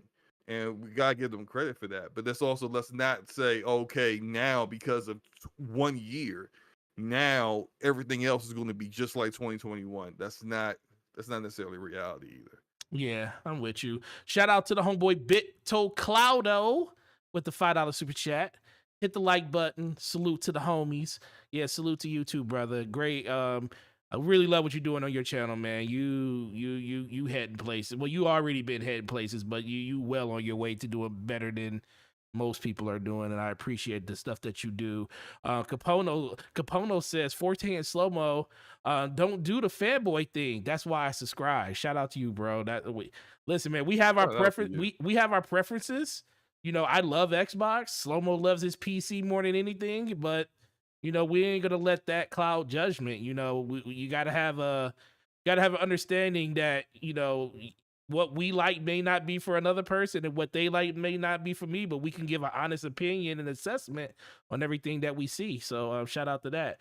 But moving on to the next topic. But first, Elder Cat with the $20 super chat, showing support. Also, Rogue Company has the best shooting in any game out right now. Oh my God. Okay, you know what? I'm gonna let you live on this one, bro. I'm gonna let you live on this one because we all know that absolutely ain't the case. But Hey, it might be. you really think so? It might be. Maybe you need to play yourself some Road Company, sir. I'm saying, look, the game is not like, I think Road Company probably will never recover the player base that it once had. I think I always kind of say this, and look, we could talk about games like Halo Infinite's kind of dealing with this, like a stage of this where you want to try to get your player base back, but like Rogue Company is a better game now than it was when people were playing it, but like no one really knows except for the people who are Rogue Company like gamers, like me and Elder Cat. Like we're the ones that's like playing the game, but no one else really knows because no one else is giving it a shot. Like how are you going to know if the game got better or not if you don't play it? And I think when they had that period where it was hacking galore everywhere, and the game was having disconnects. Some of the disconnects are still there, left and right, but they have fixed a good majority of the issues with the game. but it's just like people aren't playing it. You know, So I you can't convince people. You can't convince people to come back to something they got no more interest to it. It's as just much what it is. as much as I want to say that man is capping like crazy, because I will always say that Destiny has the best gameplay and best gunplay of any game out right now. But I Because also, that's because but you're I biased. also, but Go I ahead. also, but I also know that I am very impartial to that conversation. So I'm not going to say that. But if it's good for you, it's good for everybody. Um, let's move on to the Starfield conversation. Big Cloud said he wants to come in here. He has an announcement for his Monday thing, so I'm gonna send him an invite so he can come in and we can get his idea on some of this stuff too. Um, does he have your Discord already, Slumma? Big Cloud? I don't think he does, but let me Yeah, go see. send him a link to the Discord so he can jump in. But yeah, moving on to Starfield information. Um, the new poster child of Xbox, you know, especially for the year 2022. Everything revolves around Starfield right now. First thing I want to do is Chronos. I mean, are you interested in Starfield? I I feel like such a really like a fake gamer Oh, now because I don't worship at the altar of Bethesda. I Todd I Howard, you mean? appreciate okay, Todd. Is that Bethesda is I appreciate Todd Howard is that's all it is. yeah, I mean I appreciate the what they've brought to the industry and how well that and you know the millions of games sold. I do, but I don't I'm not a fan of their games or the gameplay. I feel when it comes to RPGs, the pacing is glacial. I prefer the more vibrancy and over the topness of a JRPG any day, but that's me. Right. But again, at the same time, I can see why they are highly regarded. So yes, I have no opinion about Starfield except that I always hope that when a company brings out a game that everyone is hyped up for, that something changes or they do something that gets me to finally, say, okay, I see it. That is a fantastic game. Still, like I, I haven't played Elden Ring, so I don't know if Elden Ring's that type of game that changes my opinion about From Software style of games. I'm hoping that Starfield is going to be that game that changes my opinion about, you know, um, the kinds of games that Bethesda brings out. Okay. Yeah, I'm with you on that. Slow mo, Yo, homie, best friend, amazing co-host of the DPS podcast, owner of the Slow Mo Backslap YouTube channel that has a really good Elden Ring review on it. And if you haven't checked it out, please go do it because I need him to make more videos on that channel. So I'm working on it. I Go know ahead, go you ahead. are. So tell me, Elden Ring, ooh, Elden Ring. Tell me, Starfield. Somebody went out the way and ruined their career. So tell me what happened, Slow Mo. All right, so apparently there was a leak, and I think it began on Recent Era from a former Bethesda Game Studios employee. I think this person worked on it was a character artist Mm-hmm. for uh for Starfield. And this guy actually revealed a whole bunch of stuff about where the state of the game is at this point in time. He said the creation engine sucks. He said that the shooting is fine or okay, but then said that the space travel or the flying is terrible at this moment, and he thought that he said that in regards to the game making its release date, that it likely will make it because there is a overabundance of content. There probably is too much content in the game, Mm-hmm. and they can cut some of that content to make sure that they make the release date and still be fine and still not feel like there's nothing to do. But what they're working on right now is bug fixing and trying to find the fun. Which the first part good to hear because, as we know, with Bethesda games, they are super buggy every time, super buggy. But the other part of it that is Find the the, fun. find the fun is not what I like to hear from a game that's supposed to come out in like how many months? 6 months from now. You trying to find the fun? I mean, you found it in Bugsnax. Who Oh. found it in Bucksnax? What's up, Big Cloud? How's it going, bro? Big Toe, what's up, bro? What's up? No man, Well, definitely. welcome to DPS, bro. Good to Hey, have We you. have to get you Thanks on for for having the. We have to get you on a full episode one of these days. Yeah, you never hit me up. Y'all never text. You never write. I was trying to feel a certain way. Oh well, man. listen. You always welcome. You gave me a seat at your show whenever I need to jump in. You always have a seat here, sir. I appreciate it. Appreciate it. So what do you think? Did you see the stuff about Starfield? I did. I don't want to get my hopes up super high for the game until I see gameplay. That's where I'm at with the whole thing. The gameplay is going to be the deciding factor on whether or not I think the game's good or if the hype's justified. I see a lot of people putting super high expectations, and I mean, you would think people will learn from the Cyberpunk thing, right? Let's see the game first before we Yeah. overhype it. So that's where I'm at with it. I do have faith that it's going to be good. I do think they're going to deliver, but like like everybody, like everybody has like their own vision for like how the game might play, look, features and whatnot. I Mhm. think that sets the game up for failure because you're putting these unrealistic expectations for something that might not even come close to looking like what you want, if that makes sense. So that's where I'm at with the whole thing. Yeah. Do ex- Something that Ryan just mentioned, visuals. So there's something else that this guy said. He said that the game looks good visually, but it's not like Horizon level good. So Horizon Mm, Forbidden West looks what he's basically saying is that Horizon Forbidden West Looks looks better better. than at the well, current time. Because yeah. he did say like they're working on the lighting and it looks better and better, every day. But like currently, it looks like it's not looking as good as Horizon at the moment.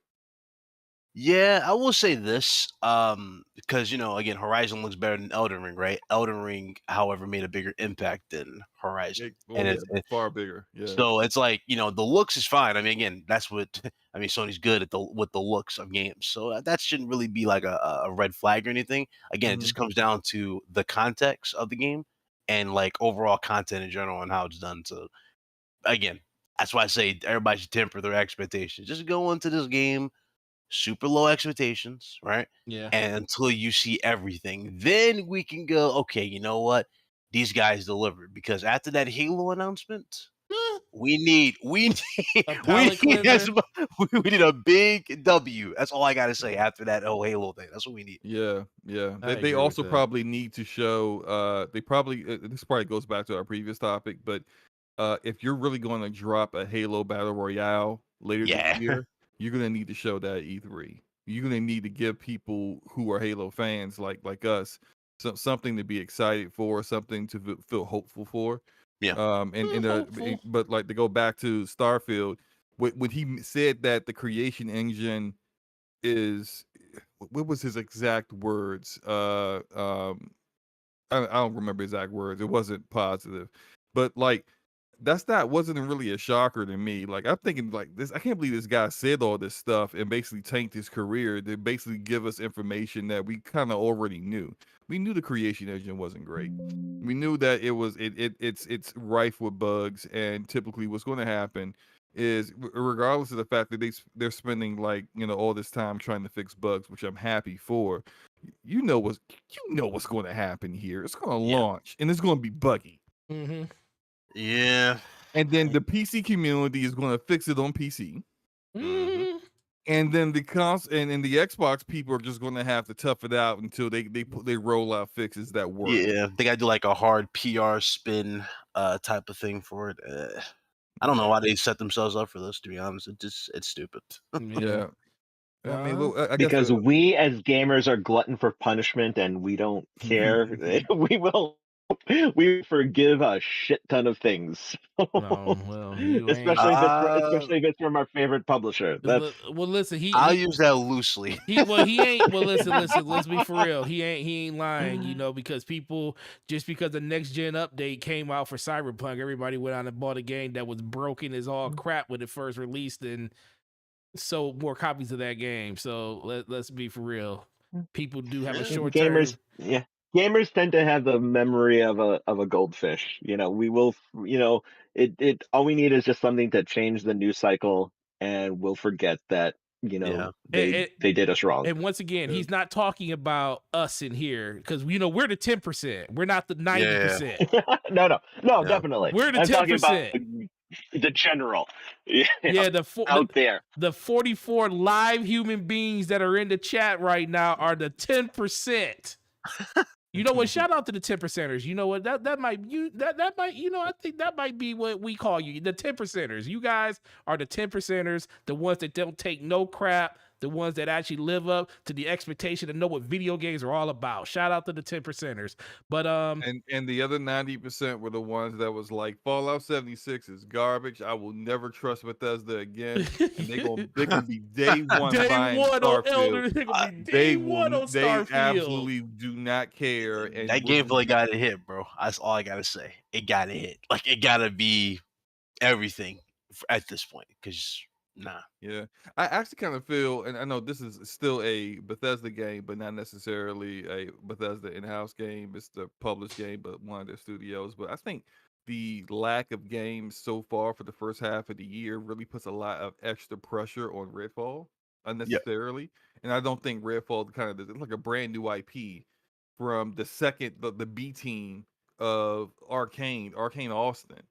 And now this game, because there's been nothing out. Now it's like, man, this is going to be the first in-house first party game to come out for the Xbox Game Studios or Xbox in general in 2022, and we haven't even seen gameplay of that either. So it's unfortunate that just the state of the first party releases is going to put that much pressure on the game.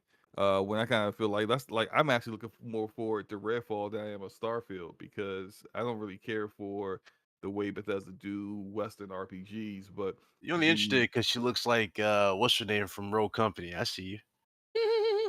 oh, you mean The chick with the the shoes. girl's name Layla? I think they call her Was it Layla. Layla? The Lancer was a Lancer? The Lancer chick. Yeah, Yeah, she does look like the Lancer. Yeah, but look, like I like what I like from what I saw from the trailer is the way the character archetype reminded me of Borderlands. And then when some of the leaks from Yeah. testers came out and said it plays like Borderlands, I was like, yeah, that's right down my alley. I can get with that.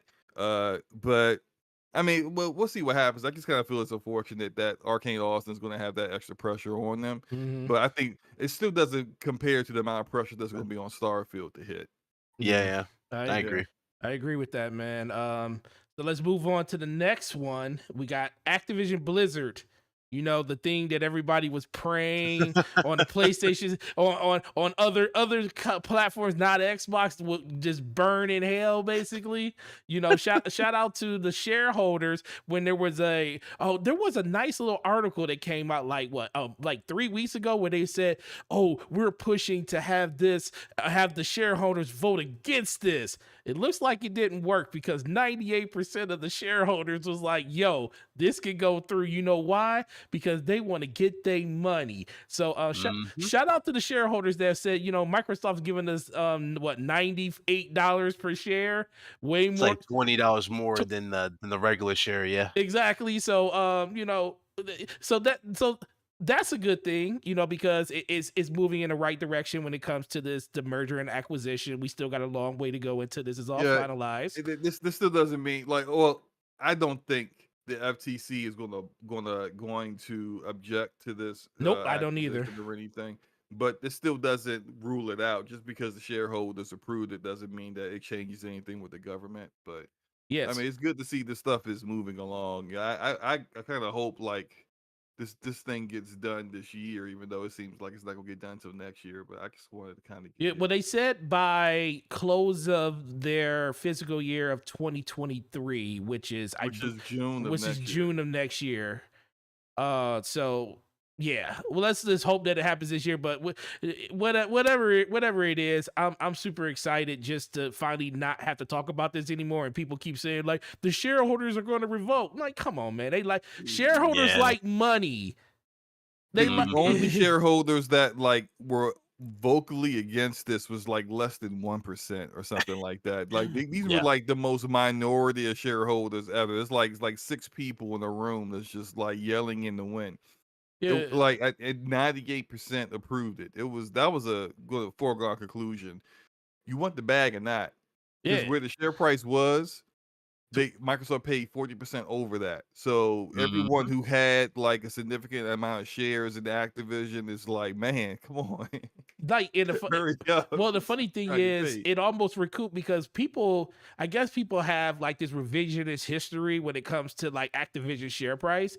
The highest that share price has ever been is like I think it was like $112. At the Yep. highest point, they made it seem like they were talking about Microsoft undervalued the company. I'm sitting there like, wait a minute, the highest you ever been. They still did because No, they still undervalued it because the high end was 112. But the problem no, is, because even if it was at its regular price, you still gotta pay more than whatever that regular price is Yep. to get someone to yes, sell. Yep. So the fact that they still came out under what the highest price has ever been is still a discount on but them how long has because been of, since it's been at that price? Like even before the scandalous stuff started happening, it was sitting around what 89 to 91 share. It's like 91. The Yeah. highest, like, yeah. The last time I remember them being like in the hundreds, like at their rural crazy peak, is when like Modern Warfare Modern Warfare, like 2. 2007 and Yeah. stuff like that.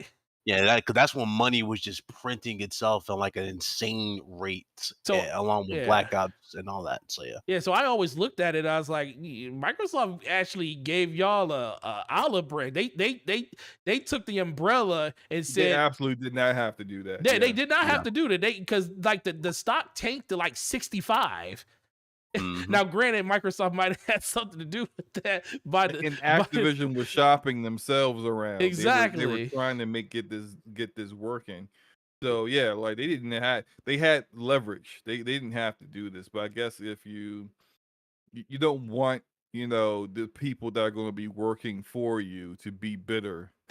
Right. Yeah. As they're working for you. So, hey, look, Also, we still got to Bobby work together. Kotick, man. Remember Bobby Kotick's basically renegotiating so he can get that golden parachute and be Oh yeah, gone. he 'Cause he's about to be out. he Yeah. tried to make sure he get the bag before he leave. Shout out to him. Mhm. So the only thing I really want to ask you guys about this, because we're still in the early phases. This is just the next stepping stone in the conversation when it comes to how this whole situation is going to play itself out. When do we actually think we're going to see?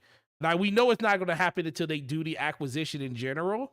But when Yeah. do we think we're going to see the first Call of Duty hit Game Pass? So the deal probably by the next one, personally, and probably not this one that's coming up. Like, was it Modern Warfare 2? Modern Warfare Yeah, 2, remake. which the logo actually got announced and shown today. Yeah, it looks good. I mean, that might be in there too, though. Who knows? But I would say like the next one. You know what I mean? The true next one, which would be next gen only. Then that would be Game Pass and all that junk. And plus, I know a lot of people, like, I actually thought when they bought them, they were gonna make it be behind the Game Pass paywall anyway, and like Sony would have to put Game Pass on PlayStation to get Call of Duty, but they said no, it's gonna be Yeah. multiplayer.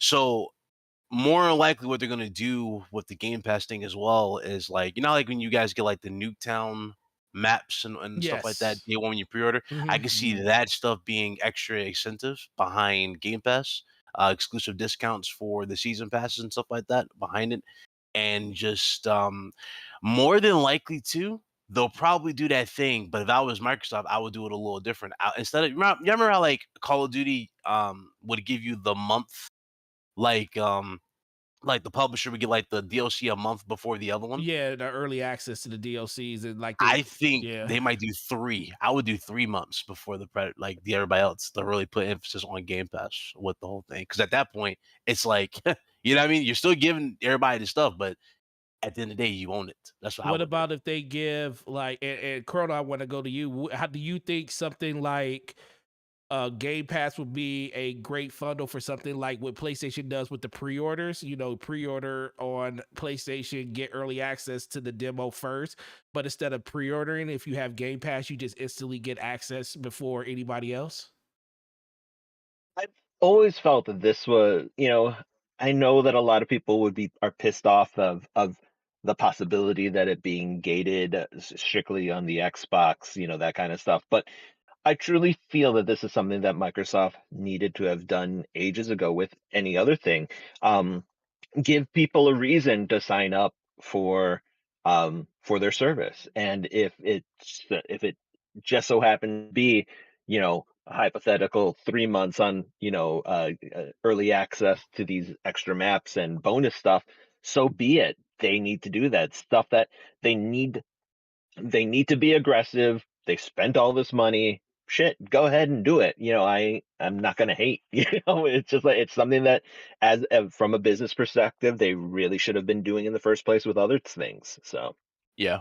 Yeah. Also, marketing as well. The consoles. Microsoft's the king of custom consoles. I can see them really getting behind Call of Duty with the custom consoles, the bundles, and just go instead of even incorporating like the discs with the consoles, you just say, "Hey, Game Pass," you get everything. Yeah, So, man, I think the fact that they can, because they haven't done it yet, but I think there's a lot of really good opportunity around the S when it comes to consoles too. Smaller form yeah, factor, hmm being able to, get probably another $50 out of somebody basically to get that game built into the system already and get a custom version of it. yeah, Doesn't break the bank like a $500 system would do at $550 or $600. So I think that's another option they can do. So there's a lot of different ways they could go with this, but the ultimate thing that I always try to tell people when it comes to this conversation around Game Pass and like Call of Duty, Xbox is doing something that a lot of people thought they would never do, which is compete. yeah, And this is them competing in the way that they know how. They know how to spend money, and they're finally spending the money to do that. Now, it's not the traditional way of doing it, but it's still a way. And the only thing that really matters is, are they doing it, and is it a benefit to you and a platform that you want to be on? And I hate trying to like segregate people into certain platforms, but some people just truly believe that there should only just be one console out there or something. And that's not how things grow, unfortunately. yeah. You want competition, otherwise the other Yeah, one's not going to put no effort at all. They're going to get lazy and right. simple. And you need proof for this. And again, I can say as a PlayStation guy, look at the PS3. Sony had no clue on multiplayer or anything. They had no desire for that type of Right. stuff. No true. And it took Microsoft to truly push them in the right direction to get with the times on multiplayer. And then they corrected all the wrong with the PS4, and it was a better value overall. So it goes, again like that. But one thing that kind of is weird that I don't see people talk about with this acquisition, What's that? the unionization. Mm, Microsoft fixing, basically fixing Activision and Blizzard. The reason why I say this, let's keep it a buck. Do any of you guys actually buy Call of Duty every single year, every single one? mm, Because I sure so don't. And you know why you don't buy it? Because it's not quality. It's right. more of the same money grab bullshit. Mm-hmm. I see them fixing the policies, giving you proper quality experiences again, and then putting a stronger emphasis on content as opposed to putting stuff behind monetization. See, that's what killed a lot of their games, the focus of monetization over substance in your Mm-hmm. games. And that's what they need to get behind. And personally, I see them fixing this type of stuff and really getting with it. Again, if it takes Microsoft to have blah blah blah, I could care less. I want Call of Duty. I want all these games to return back to that glory. So when you play the game, guess what? You're excited to play the game. You look forward to playing that game. You know what I mean?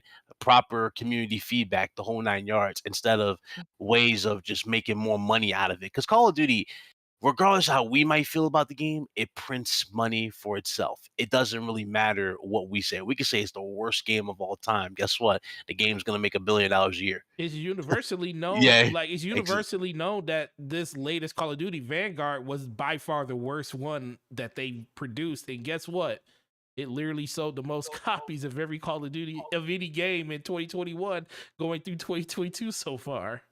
Yep. So it's like, When bro, was the like they need a lot of change, and that's what the benefit behind this. Go ahead, Carl. What were you about to say? I was gonna ask, when was the last time that Call of Duty was even a water cooler discussion game? Like, when was the last time that that game was talked about with such high regard? Was I it would Modern say Warfare 2? Black Ops 2 and Modern Warfare. Black Ops 2? definitely Black Ops 2 Malware, but I would say like the last time I ever heard like the last time I felt like it got the same type of level of hype was Call of Duty Ghost. You know what I'm talking about when the console just Well, yeah, the launched and they first- just The showed up. discussion. Yeah, that one. And then that one pretty much killed everybody's excitement, like Sure the main did. hardcore, because they didn't do anything. And it's like they made all this emphasis. They made all these promises. Like, guys, new engine for like the 40th time. Hey, new consoles. It's guaranteed. And that's what was the main thing that sold it, because The consoles. we got yeah. new console. We was like, okay, cool, makes sense. We got better consoles, right? No limitations. Sony fixed their network. Microsoft, obviously, no problem network there. It's like, okay, it's done, right? And the game comes out, and it was a fucking travesty. That So was- it's like, yeah. so that's the thing, man. It's like proper feedback. I can see this stuff finally fixed, because at this point in time, you need to fix it. Yeah, that Call was of Duty can yeah. make $2 billion a year if it's done right. Yeah, that was the Wow. last Call of Duty that Xbox had the marketing rights to. And then that Call of Duty, its biggest problem for me was it tried to be a game that it wasn't initially. It tried to be Battlefield. It tried to do that because they had the oversized maps and stuff, and it just didn't feel like the fast-paced Call of Duty that it should have been. Slumber, do you have anything else you want to add to this, or we move over to the last one? I mean, in regards to whether I remember you a little bit earlier, we were talking about like when we would see it go into Game Pass. Yeah. I think it's all determined by whatever contract with Activision prior to acquisition negotiated Good with point. Sony. Good point. If Sony made some kind of clause in there where it said that like you can't put these games into a competing subscription service, aka Game Pass, for a set period of time, unless Phil Spencer, now that he's seen all the paperwork, all the documentation from Activision after agreeing to do the acquisition, after getting the all the stuff out the way and lawyers allowing all that stuff to happen, knows what the deals are, and said, "Hey, look, we'll keep it on PlayStation, but you're going to have to give up some stuff." Yep. That was part. I think that was part of the Now, negotiation. I think that's if I was Phil, I'm doing that and a whole lot more. If you want to keep the highest selling thing on your platform, Yep. But who knows? Maybe he didn't do anything. I don't know. But if there's some kind of clause still in there that prevents it from being on Game Pass, then you're probably not going to see it show up day and date launch on Game Pass until the deals are done, which is going to be like 2 years Yeah. from now. And even if like they don't go, let's say they don't go that route, at least like for the rest of this gen, right? We gotta count next gen. Yeah. Next gen, that's gonna be like their ace card. You know what I mean? Especially when they just launched the next Xbox. That's gonna be there, all that junk. And then it's gonna be questionable whether or not will they still maintain this commitment to PlayStation, because again, they own it. If they Yeah. want to make this exclusive, or if they do like a buy game type of, you know what I mean, like basis type of thing, where it's like this game is exclusive to Xbox, the next one, sure, we'll open this up to PlayStation type of thing. It's really up to them. Right. But the conversation is going to be interesting next generation. Like I really do think low key they are telling you guys that everything is going to be exclusive.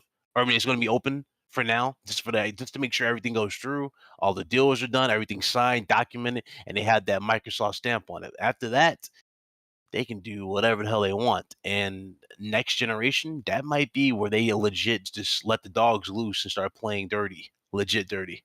So. And this is why Sony's putting so much emphasis on live service games. They want 10. They're making 10 live service games.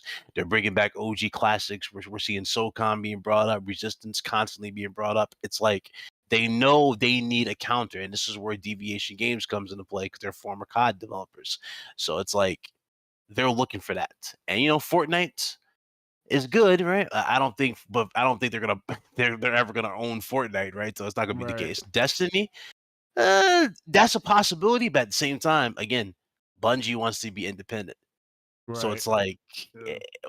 so what fault? You know what I mean? Like, what dog do you have in the fight type of thing? It's really up in the air.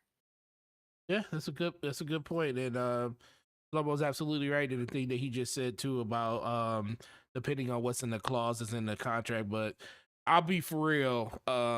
If that was in there and it was not that much to break that clause, I'd break it in a heartbeat. In a heartbeat. if the penalty, if I can make more money off of breaking it than the penalty cost me, I'm breaking it. Yep. There you go. So I think that's But another then part you of it also too. got kind of think about like there's more going on here than just like what's happening within the video game industry. Like you got the government looking at things and like the, how you start moving might determine what they do. Like even to the point where shout out to Richard Hogue, the the video game community's favorite lawyer. He said before that well he mentioned how with Facebook and WhatsApp like that deal wasn't blocked at all, and then like a decade later they start looking at what Facebook is doing and start saying, oh, we don't like that. No, we're going to now have issue with this acquisition a decade later. You Right. don't want, because you made some decisions that now, you own it, everything, you comfortable, start throwing your weight around that then the government jumps in. And that could be very situational. It could be determined which administration is in office at the time.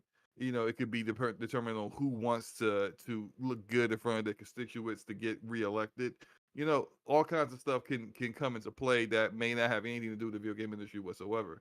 But like I think that with acquisition this big and everything that's happening right now, I think they have to be cognizant of what may happen at some outside external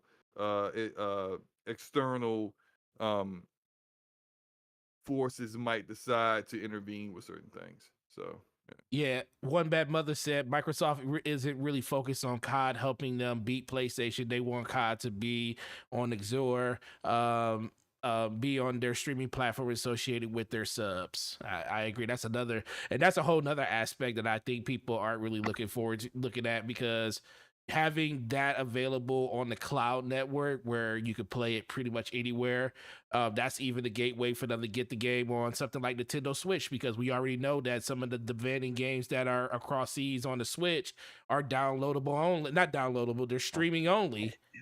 Yeah. So that's another opportunity for them to actually do that too. So keep it a buck. I really don't think they give a crap about Call of Duty. no, I think I- no, I- I No, think yeah, I mean, King. yeah. After Yeah. they was like, yeah, it can stay because when you think about like how big Activision is, what Yeah. it was really about was getting King. It was getting King. Yep. King Yeah. was the main thing.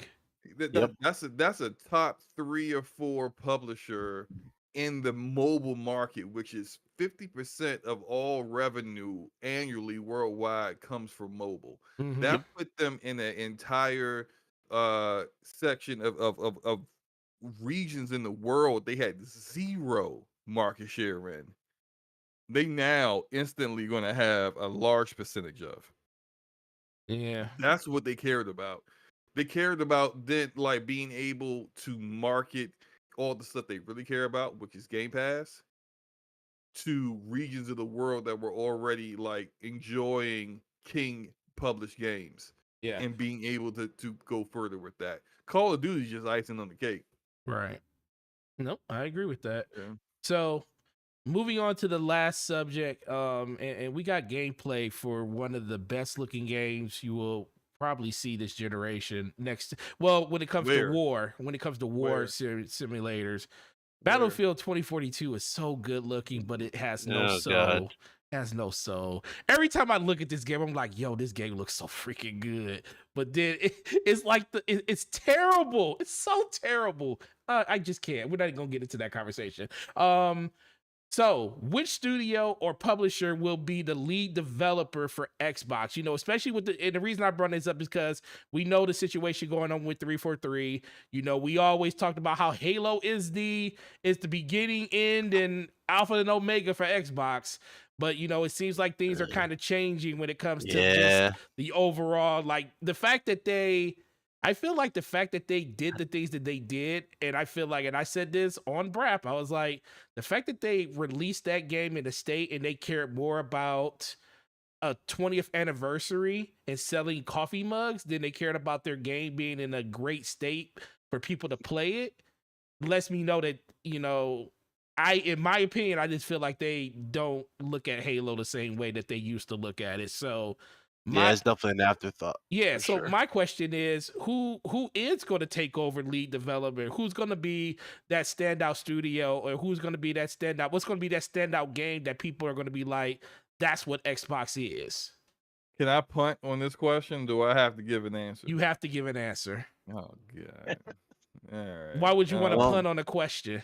Because I honestly don't have a clue who would be the lead developer. Or just for- well, okay, if you don't want, So well, you we're can talking put on about definitely first party, right? yeah, We're talking first about party. Yeah, first party. They got a lot of Right. first party studios. That's what I'm saying. Yeah, So, but the lead, like the best, talking about the best yes, of the best. who's going to be the one that's going to stand? Basically, who's going to stand out? What developer is going to be the one that stands out above all? You know, like when we Well- look at Sony, as much as Yeah. people want to give Insomniac all the credit in the world for the games that they made, It's definitely it'll be Naughty Dog. it's in still terms of, Naughty like, Dog. It's still yeah, Naughty yeah. Dog. So Yeah, that's what Naughty I'm saying. Dog's different. Like not like when it comes to quality or I'm sorry, in quantity. Insomniac's like Insomniac all another day. level. Yeah, that for sure. For what you're getting, because Insomniac's like the best deal we've ever seen in a game purchase. Like the amount of content they got out of that studio in record time.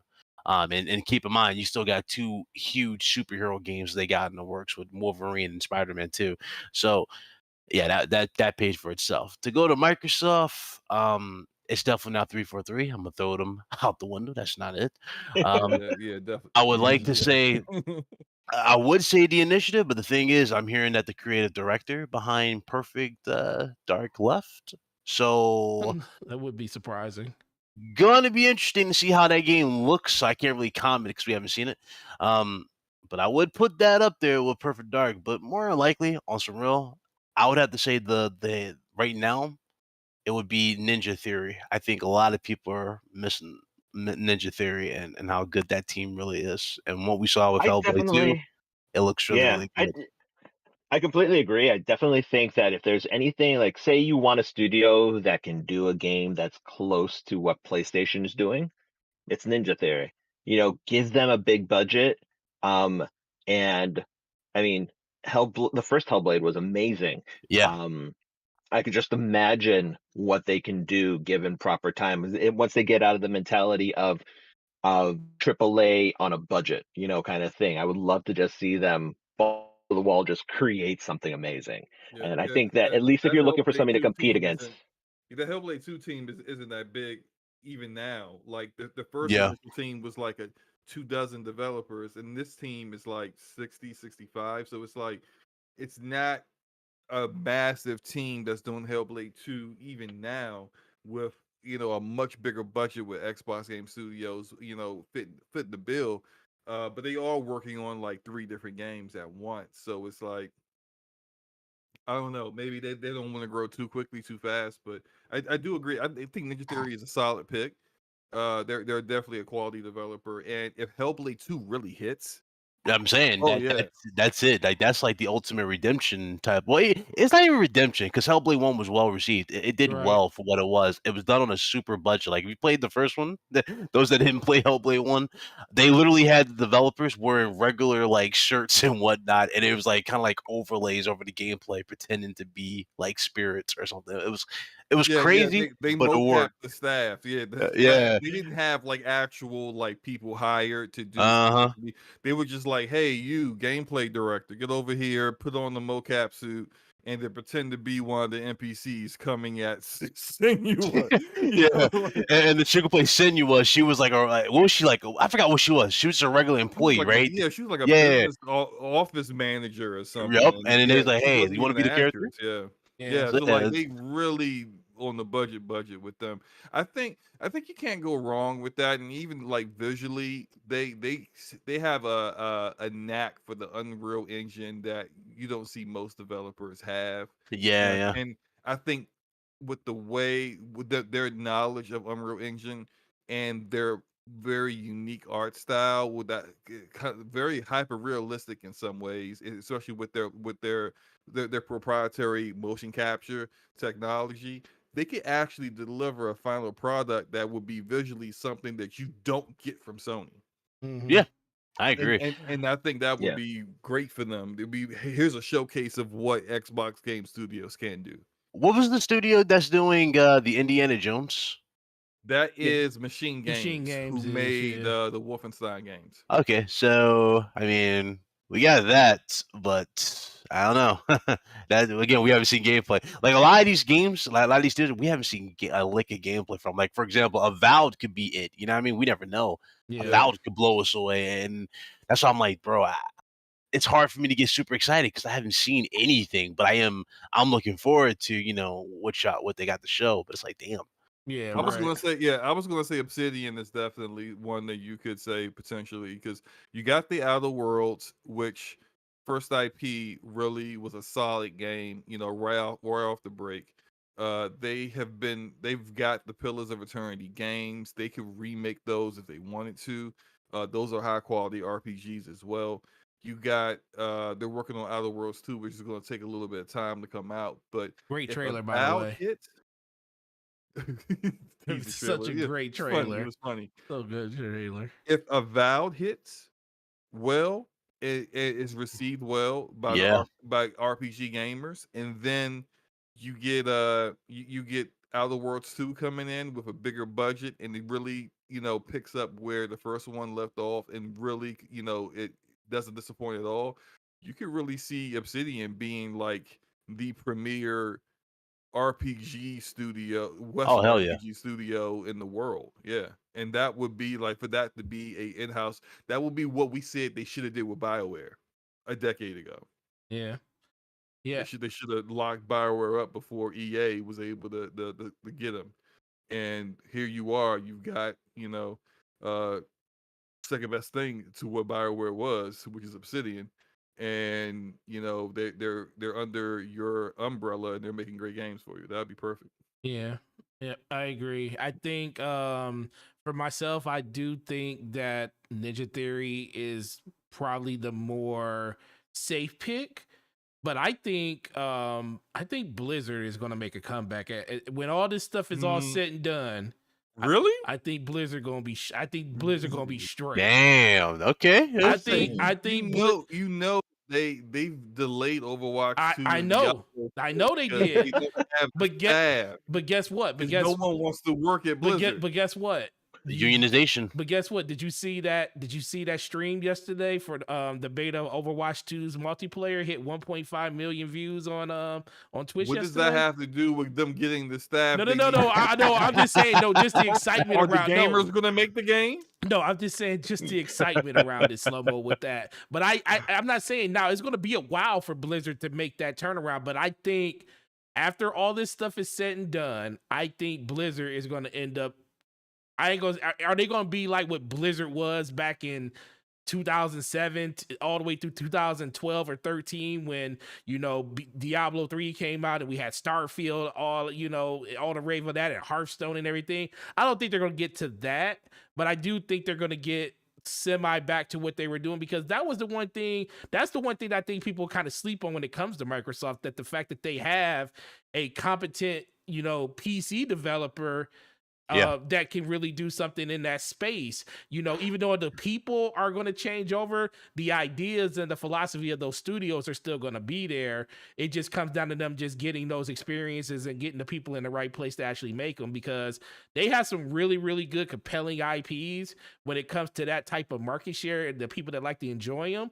And I think if they do it right, that studio could definitely, or that publisher, because that's what Bethesda is. I mean, not Blizzard is a publisher.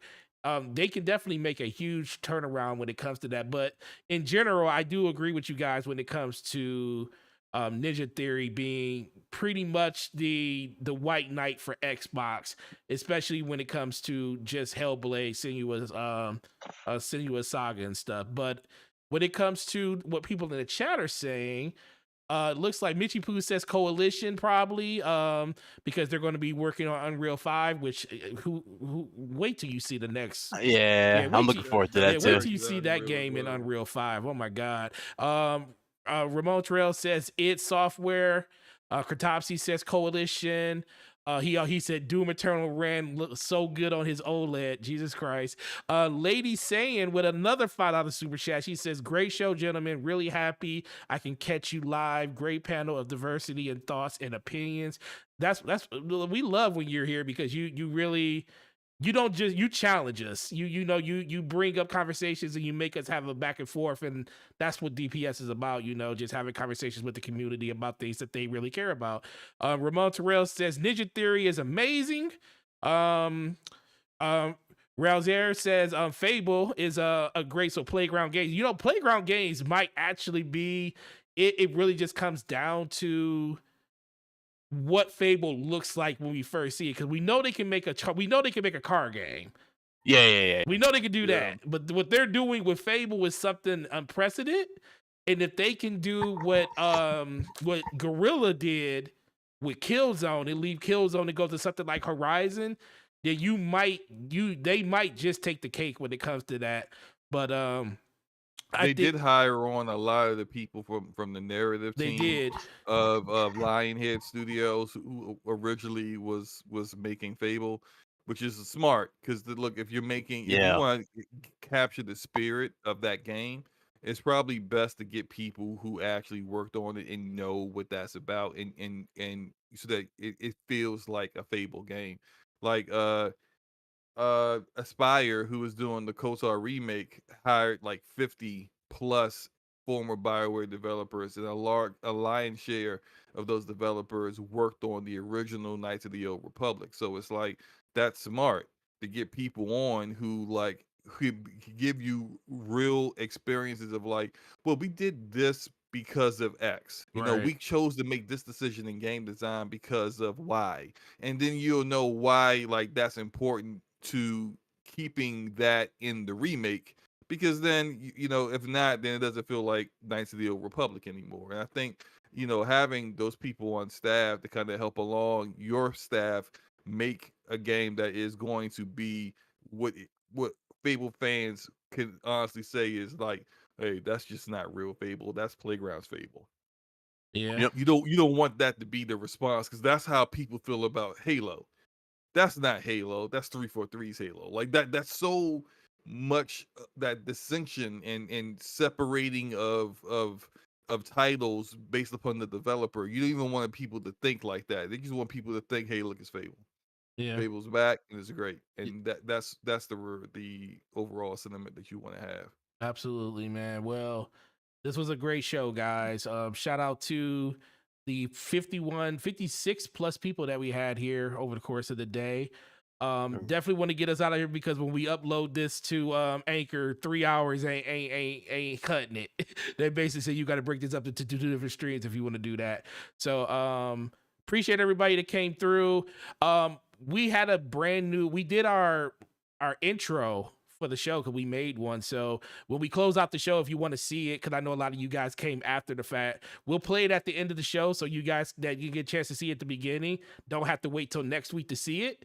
So we'll show it again at the end of this. But I do want to get these people up out of here, because we got lives outside of just YouTube, and we want to go play some games.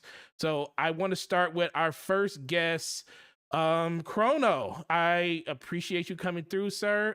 Tell everybody what you got going on and what life not sitting on the couch not working for PlayStation is like. So yeah, what do I have coming up? Unemployment is what I got coming up. But no, I mean, hey, thank you for guys for having me. It was a lot of fun. Um, it definitely. I definitely like chatting with all of you guys. You can find me on Twitter, Frono0666, just like you see it on the screen. Reach out. I love chatting with people about video games, comic books, movies, and horror movies. So hit me up.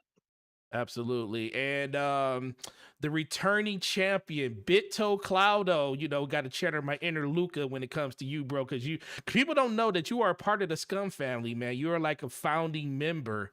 So, Oh yeah. so you're always welcome here and in anywhere that we are. So please let everybody know. You said you had an announcement coming up, so let everybody know what's going on with you and where they can find you and everything. Yeah. So always a pleasure. Talk to the brothers for one. Appreciate you letting me on the show. It's definitely a good show, good conversation as always. Especially, that's why I missed on Scumcast. It's been a while, so I know how it'd be.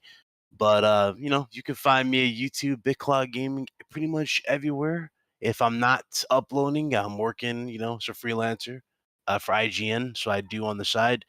And have a big announcement on Monday. And I did tell Forte that if you wanted me to come through, I could tell y'all. So to the 38 people in here, or really it was like we said 52, Yeah, 58. but they were 52 live people, real people. All right. People. So I'm gonna make that. We'll celebrate the 52 real ones that came through and hit that like button support. So Monday, so you guys know this before everybody else, because a lot of people have been asking me, what is the big announcement you're gonna do for Friday? We have a legend coming through for the podcast. We'll be joined by the one and only Jack Tretton. Whoa. What? Yes, sir. That's what's up, bro. Nice. There you go. And Wow. I couldn't find a better place to drop this news than with my family right here. I love these two. I Oh love Soma. man. So there you guys go. Breaking news right there on the show. If you haven't hit the like button, go hit the like button. You guys want to check out RGT Podcast? That's the show I host. And that's where the one and only Jack Trent will be, 5 p.m. Eastern Standard Time. Next Friday, not this Friday. This Friday, we're just going to be having more of a chill conversation, talking about the Xbox stuff the whole night. Because I think we all can agree gaming news has been pretty dry. Right, That's very coming a dry. week. So we're doing that. So that's what's going on. But yeah, I definitely want to drop that. Now, to everybody that's in here, keep it to yourselves. Yeah, Don't spoil it for everybody else.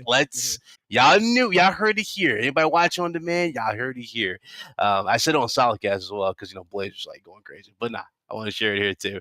That's yeah, awesome, bro. That's Alright. awesome. I can't. I definitely. you better pull up. I was saying you better pull up. Yeah, we definitely gotta pull up, I'm dog. asking questions. and if I got any, just shoot them my way. I'll definitely make sure you get them. Absolutely, man. But Right. listen, man, I love how you transformed yourself. You've always been a humble person, and you've always been very true to yourself. And I like the direction you took your channel and stuff in, and you're definitely being rewarded for that. And that's all that matters to me, because you're a good guy, and we need more people like you in the community. So keep doing what you're doing, man. We will be there.